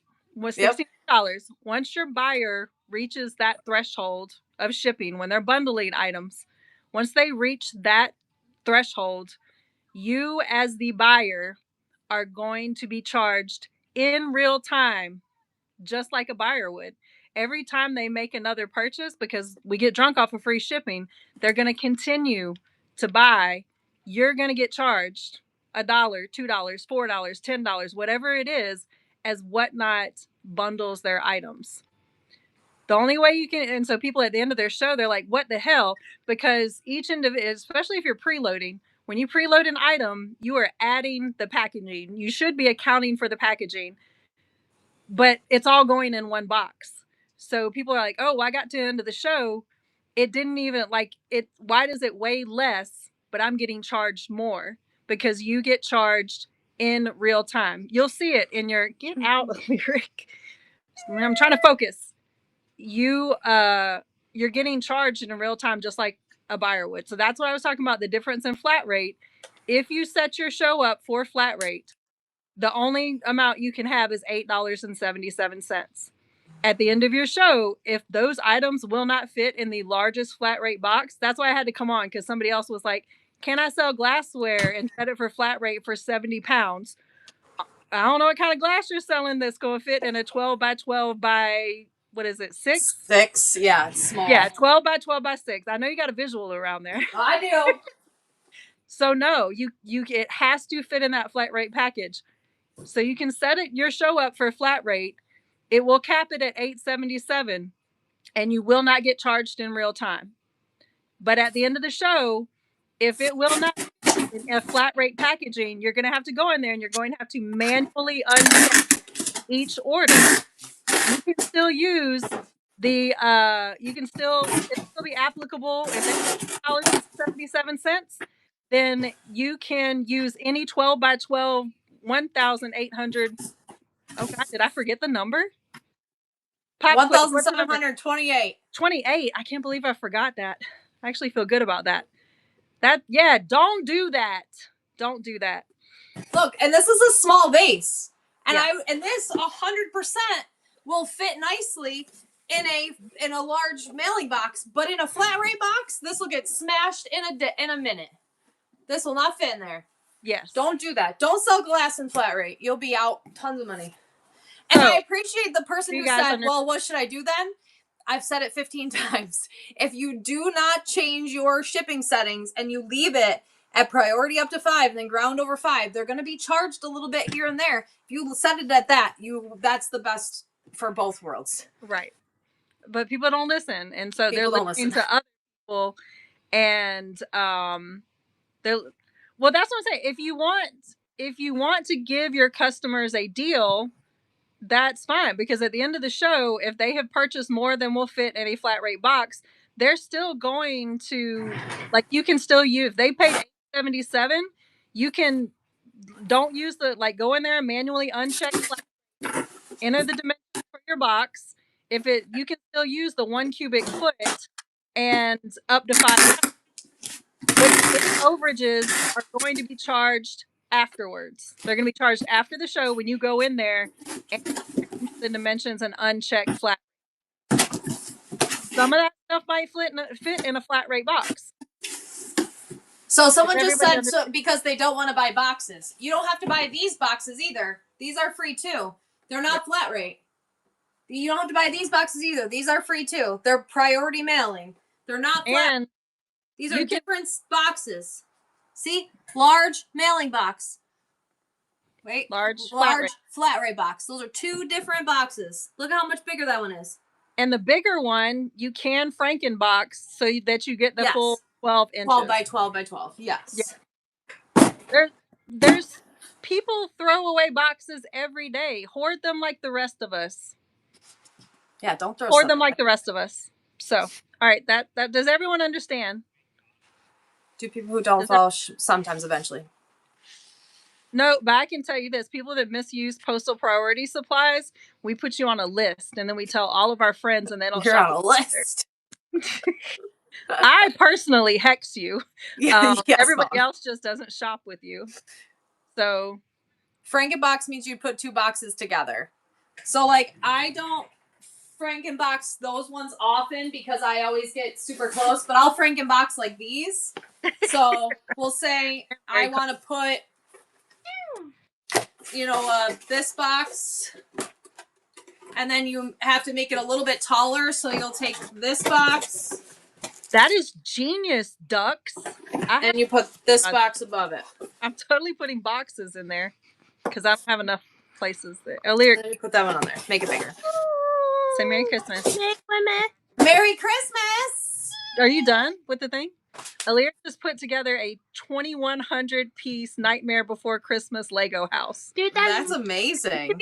Yeah. You go, girl. Wait, I didn't. Dude. Okay, good. All right. Does anyone have any questions about that? Everyone understands? Friend and I listened to you from the beginning and had not had issues since. Thank you. I appreciate that. It's not allowed. I recently got literally a federal offense, Lori. It is a federal offense, yes. How do I avoid offering free shipping on my first show? Don't do it.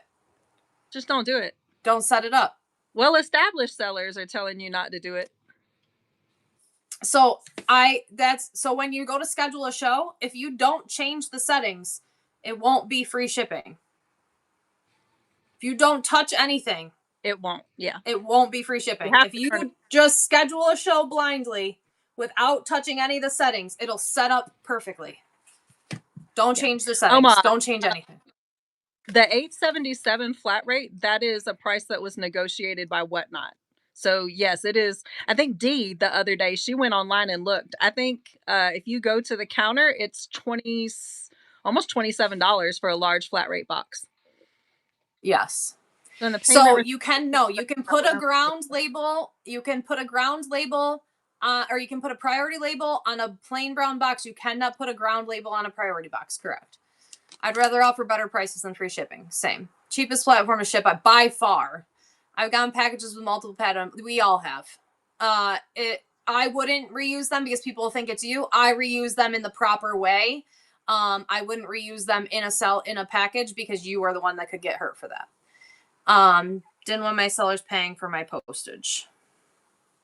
Yo-Yo had a question. I honestly don't remember. So in the payment receipts where shipping is listed, is that what I would be paying over? No. So when you set it up as max rate, I think it's in your ledger.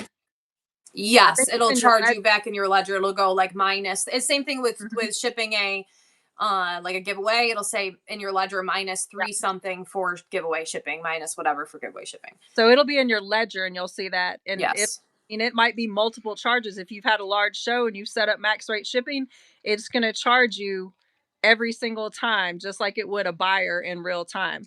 Whereas if you were to set it up as flat rate, if they reach that $877 and then so the system, when you set it up as flat rate, it's going to bundle up to 70 pounds based on the weight that you've entered.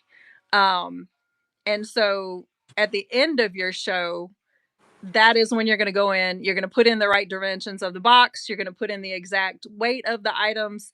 And so that if there is any overage, so if you've exceeded 1 cubic foot, if you have exceeded 5 pounds, that is when you would start paying the overages. Correct. And it's going to tell you when you go in there and you click off flat rate and you put that stuff in, then it's going to tell you. Yeah, if you're going to use any other kind of boxes, like liquor boxes say flammable, boxes that have food in it, I always suggest wrapping them or putting stickers all over them. Don't ship them the way they are. Like AK Chris said, you're going to get, she got a box and it said flammable, so it got flagged. She had to drive an hour and a half away to get it. It didn't have flammable objects in it, but they reused a box. I usually rewrap them in wrapping paper or brown plain paper so that the box is plain. I like to send them in wrapping paper because it looks pretty. It looks pretty. Lavonda, did they overlap 2 flat rate boxes? You cannot Frankenbox a flat rate box. No. So that is probably why, because if they put two flat boxes together, they charged you the extra for the extra box. Yes, Mad Margaret. If the paper rips, they will treat it as whatever's in that box. Like if the paper rips and it says flammable, they will treat it as a flammable box. But that's another reason you take a Sharpie out things, right? I shipped that liquor box. I made a joke of it, but I was serious about it. On the liquor box, I circled the liquor and I crossed it out like I did the whatever's Ghostbusters circle and a cross and put not on all sides, and then I wrapped it in paper. Like right. I didn't just ship it like that. I wrote not and I wrapped it in paper. So I was like, this is really not what's in there. So then if they opened it, they would see, oh, this is a piece of glass, not a, whatever bottle. So I feel like you just said this, but I'm going to say Go Vintage with Bree says no. She's answering somebody. No, priority sticker only on priority box. Correct. No, you can only put ground. A priority flat rate label has to go on a priority flat rate box. A priority sticker can go on any box. Label can go on any box. Wait, I think I have something over here. Hold on, let me see. Perfect example. I have just a brown box with a priority label. You can put priority labels on brown boxes. You cannot put ground boxes on priority boxes as long as it doesn't say flat rate. If it's a flat rate, it has to go in a flat rate box. But if it's just priority, it can go on a regular brown box. Yeah. Yeah, and Kayla, you are right, Mad Margaret. If the paper rips and you have done all of those things, you've scratched out flammable, batteries, liquor, all of that. If the paper rips and they see it, yes, they will treat it the same way. Yeah. Yeah, they'll treat it the same way. They don't want you blowing up planes, y'all. That's the thing. Ground has to go, like it doesn't go on a plane. They'll just open it. Yeah. Usually. Oh, they'll open. Oh, Lord. Can we go get hot pockets? No. Moon's guy. Moonski was summoned. Oh God. Yeah, you can't put a ground label on a priority box. So that's okay, I'm getting off your show now. I love you. Okay. But I love you. Bye, friend. No. Literally killed people with exactly. Open mind and it didn't go package. Hodge. For the folks in the back, what setting and shipping advice be okay. I feel like this is gonna be the last thing I say. Hi, yes, please follow me on all platforms. And hi, Heavy Shag, how are you? Merry Christmas. If you schedule a show, and you can rewatch the show on YouTube if you'd like. If you schedule a show and you just put schedule a show and then you never touch anything and you just schedule a show, it is going to default to priority 1 to 5 pounds and ground over 5 pounds. That is the default. You know why that is the default? Because that is the best option for sellers and buyers.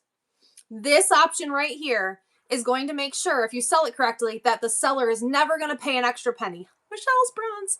It is also going to give the buyer the best price possible, because for up to 5 pounds at $8.77, they're going to have free shipping. After $8.77, it's going to charge them 36 cents, $1.47, whatever it is, because it's going to go ground.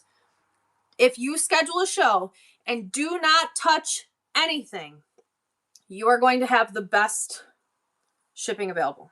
That's why people are like, oh, F Whatnot, oh, Whatnot. No, Whatnot does everything for you. They make it idiot proof and we mess it up. We make it worse. I'm saying we, as I'm included, because anytime I have ever been charged for shipping, it's because I have messed something up. I have sold it incorrectly, or I messed with the settings. If you just set it up the way they tell you to, and then you sell it correctly, you're never going to have an issue. It is us that makes this. Except, hi, Schmorg. Except if you want to do the 73 cents, which there's a video on my YouTube on how to do that as well. If you want to go watch that. You're welcome. Oh, God. I'm starting to get agita.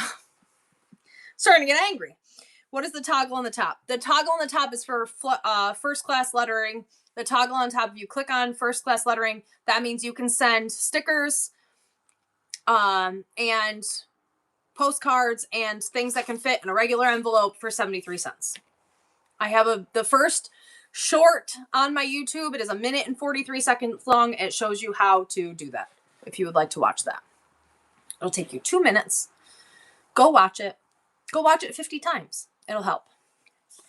A big seller said they were going to ship using UPS next year.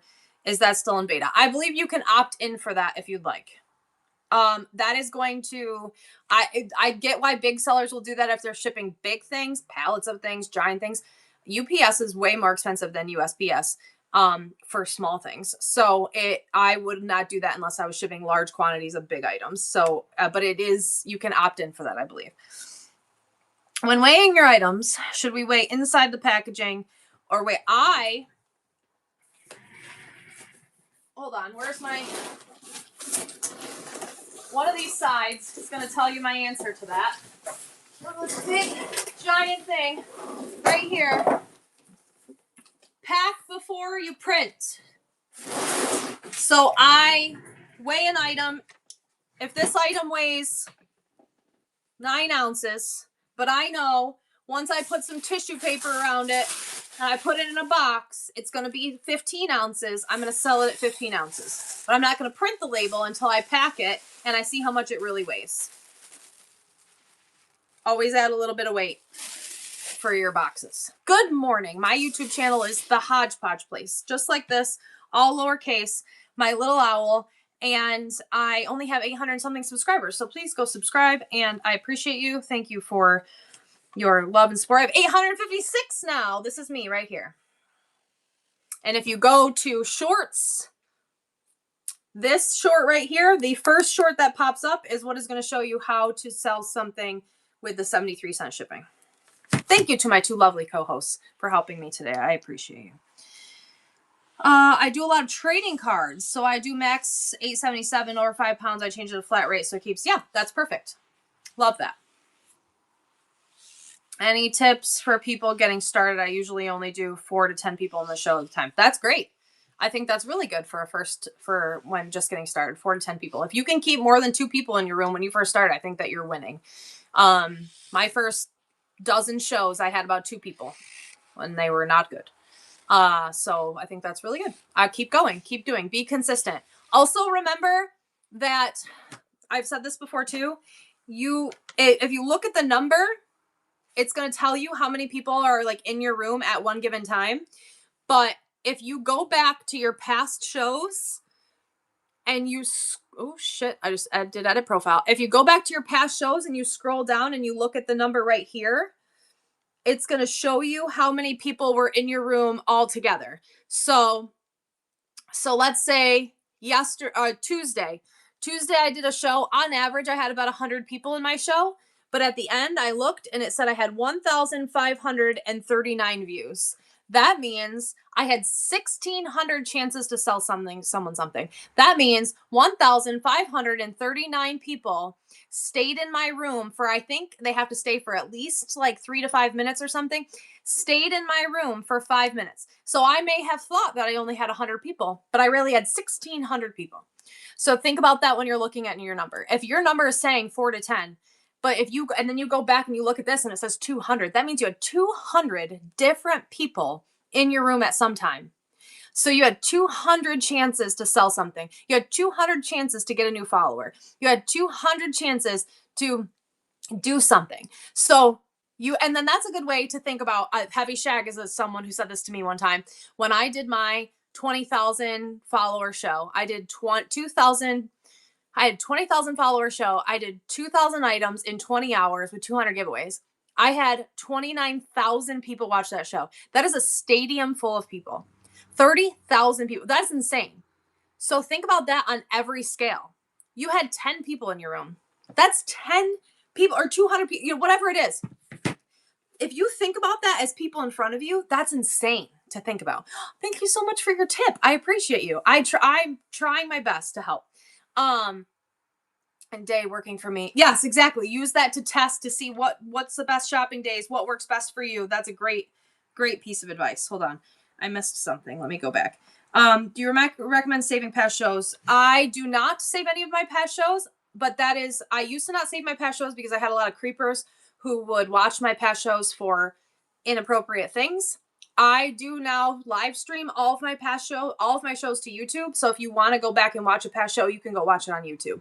That is helping to drive people from here to my YouTube. Exactly. You had 235 people. You can go into your settings and you can do don't call me out. You can do hide past shows. I'm not exactly sure how to do it. It would take me a couple minutes to figure that out, but I can figure that out. If you set up a festival and 10 people show up shopping at your table, you'd be excited. Exactly. That's a great way to think about it. So 235 people came to your show.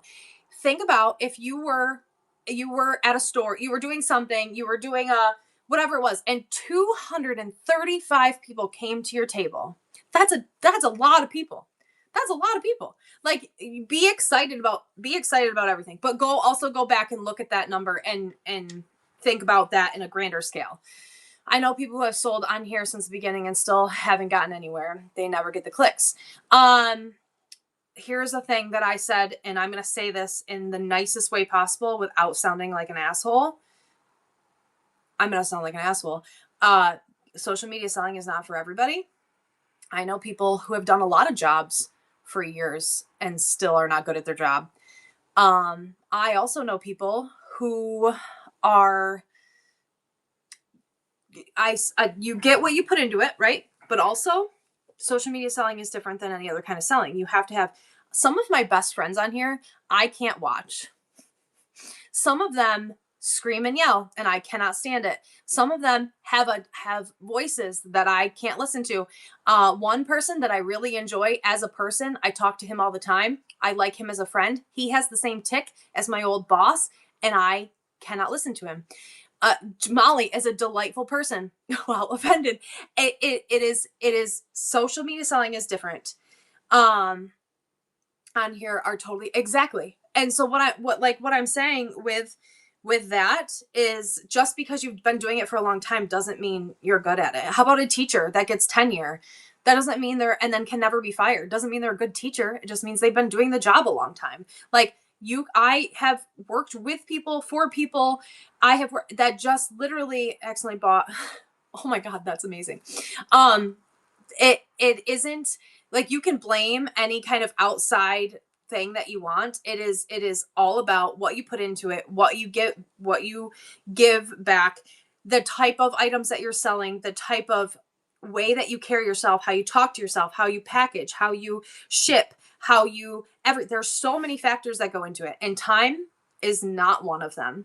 Are you probably, maybe out of just sheer numbers, going to gain followers if you never stop doing it? For sure. Does that mean you're going to be good at it? No. It is what it is.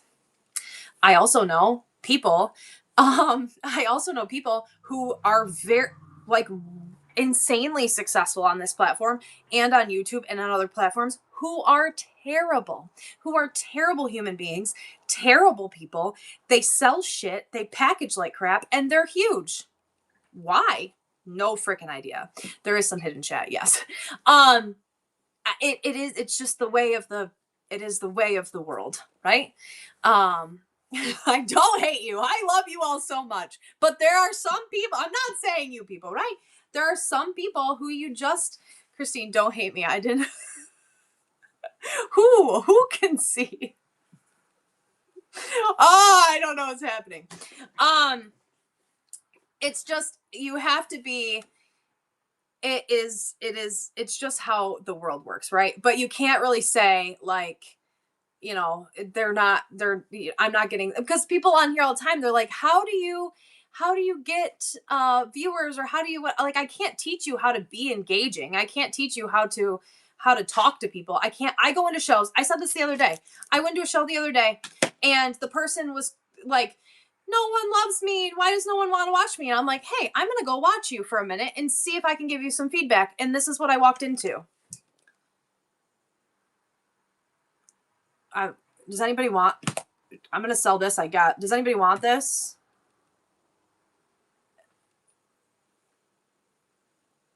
Oh, it's a marker. It's probably black. I don't know. I'm going to just, run it, I guess. How do I run things? What do I do? Well, no one wants it anyway. What about this? Yeah, this is pretty stupid.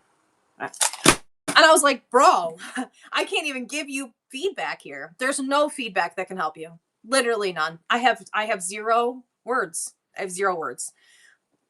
Right? I'm here to help. I can be help. I have 0 words for you. 0. I can't teach you how to not have that type of personality. I can't. I have also gone into shows where people have been like, I don't understand what, and I've gone into shows and they've been fucking adorable. And they've been like, I have this eggplant. Isn't it so cute? I am going to try to sell it. Well, let's run it. And I'm like, I don't know how you can't get views. I'm going to try to help you. Let me send your show to my friends. Let me talk about you because you deserve to be noticed. And those are the people that I know eventually will get noticed because they continue to do the right thing. Thank you so much for your tip. I appreciate you. So you can't teach everything, and this job is not for everybody, and time does not matter is my entire thing right there. Hope that was enjoyable. Don't know. I've been going on lots of tangents today. I've been on for 3 hours. I need to do actual work. I can't teach a personality. Exactly. Time is fake, right? Time. That's the best way to say it. Words are hard. Time is fake. Literally everything we do is fake. We're on a giant floating rock in the universe. Time is fake. Everything is fake. I can be doing something I was a store manager, right? For Lowe's. I was a store manager with peers that had been store managers for 15 years and didn't know how to run a fucking register. Time meant nothing. You've been doing this job for 15 years, bro. What do you mean? Hop on. Like what? Crazy. Time means nothing. Thank you, Repurposed by Becky. Let's do a gift card and we got to get out of here. Amy, what are you doing? I love you. Everyone, please, let's get in this giveaway for Becky. And I hope you all, and let's do it. I love you. Thanks, Becky. Everyone, please go follow Becky. 3 hours, videos teaching how to shipping. I know I've been doing so much stuff for no money. I need to do actual work today. I need to pack a couple orders of things I still sold on Tuesday. I have to list a high bid video. I'm going to be here forever. I want to go home early today. It's not happening. Can I ask? I'm just starting and I have a lot to learn, but looking for, you can ask me anything. Ask me anything right now. I won't yell at you. I'm just hiding in the corner waiting for Christine to read her text messages. Oh God. Thank you for the tip, rescued by Michelle. Thank you for rescuing me. I appreciate you. You're awesome. I love you. Thank you. Lowering my stress level today. I appreciate that. You guys helped me. Did your kids I hate you all. I'm literally traumatized from yesterday. He didn't even say goodnight to me last night. I'm stressed out. I don't know how to handle it. I don't know what's going to happen. Hasn't spoken to me today. Mortified. Thank you for your random gift, Bougie Jen. I love you. I love you. I'm not looking at your text messages. Mad Margaret. Look, I'm itchy. I can't even say it. Stop it, friends. I'm working on getting 7,000. Yes, 7,000 by March. Oh, Becky, you got that. You got that all day. You're at 6,100. Everyone go follow Becky. Thank you so much. And everyone getting this gift card giveaway from Becky. I love you all. I appreciate you. I hope you found today helpful. I hope you found today. I am going to punch everybody in the red chat right now. I hope you found today. Don't read the group text. I'm not. Hold on. Let's see how many messages are in the group text right now. Hold on. Is it going to tell me? Hundreds, probably. Oh, 32. That's not that bad. I'm not reading them. Ever. Is there a group? It is a group chat full of women. Yes, it is. And Schmorg. Women and one man. Use the resource provided by Whatnot. Yes, I am new here. Thanks for the info. I'll watch. Thank you. I appreciate you. I read chat. I love you. Thank you for being here. Reworkers Passion. Hi. Good morning. I was talking about you earlier. Thank you, everybody, for hanging out with me today. It's been a great day. I hope that you found value. Do you have any advice on selling fingernail polish? I have never sold fingernail polish. It is very helpful. Thank you. I have no advice. If that's all you're going to sell, I would sell it on a different platform. Unless you're going to sell like that fancy stuff where like there's the stickers. I know that that's like a brand people use. But I would just say, yeah, make sure they're not expired. That's against the rules. How do we see how long we've been on Whatnot? Your analytics. If you go to your analytics, it'll tell you your first show. You can go back to your first show. Ooh, do demos. That's a good idea. Thank you. Thank you for everyone helping in the chat. I've never sold cosmetics. I don't wear makeup or jewelry. I do get my nails done, but I don't paint them myself, and they're crappy all the time. So I'm not very good with that kind of stuff. So anybody who buys nail polish, what do you look for when someone's selling you nail polish? That's the question I want to ask. Isn't there a way to practice going live? Yes, you can do a practice button. Do you have any advice on selling human wigs? You can, thank you so much. I appreciate that. We are not girly girls except Michelle. Facts. We are not. We are not girly girls except Michelle. Michelle is a girly girl, but we love her. It's okay. Michelle's the pretty one. And I'm Schmorg, apparently. You are a girly girl. That's fine. We love you the way you are. And Schmorg. Oh yeah, and Schmorg. Not F. You would put F Schmorg. You put F Schmorg. Everyone, please go follow Repurposed by Becky and get this gift card giveaway. Thank you for being here. I am super close to 26,000. Nail polish must ship ground. Yes, nail polish also must ship ground. Make sure that you're shipping it because it's a hazardous material, right? Thank you, everybody, for hanging out with me. I hope that you got something positive out of today. It was 3 hours. Come see me tomorrow, 4:30, Christmas clearance sale. I love it. Let's get that Christmas. Before you pack it away, buy a bunch more, and then pack it away with your Christmas stuff this year. When do y'all take down your Christmas? Special stickers for hazards. Yes, they do. Also, if you print a hazardous sticker, it'll say H right on the sticker. Molly did that. I printed something the other day that had a hazardous sticker. It was a Xbox or something, and it had a lithium battery in it. I recommend doing test shows first. Yeah, do a test show. Do a small show. Or do an invitation only show where you just invite your friends. Like do a show where you invite 3 people and they help you. You're having a crochet hat show tomorrow? Yay! I was mad as hell. Well, whose fault is that? Oh, the giveaway's gonna run. I love you all. Thank you for being here. I hope you have a wonderful day. And Lilac Bloom, you won that giveaway. Oh, let's go buy some drinks and snacks, shall we? I love you all. I hope you have a good day. I'll see you tomorrow. Thank you for dealing with me today. You all are wonderful. I appreciate you.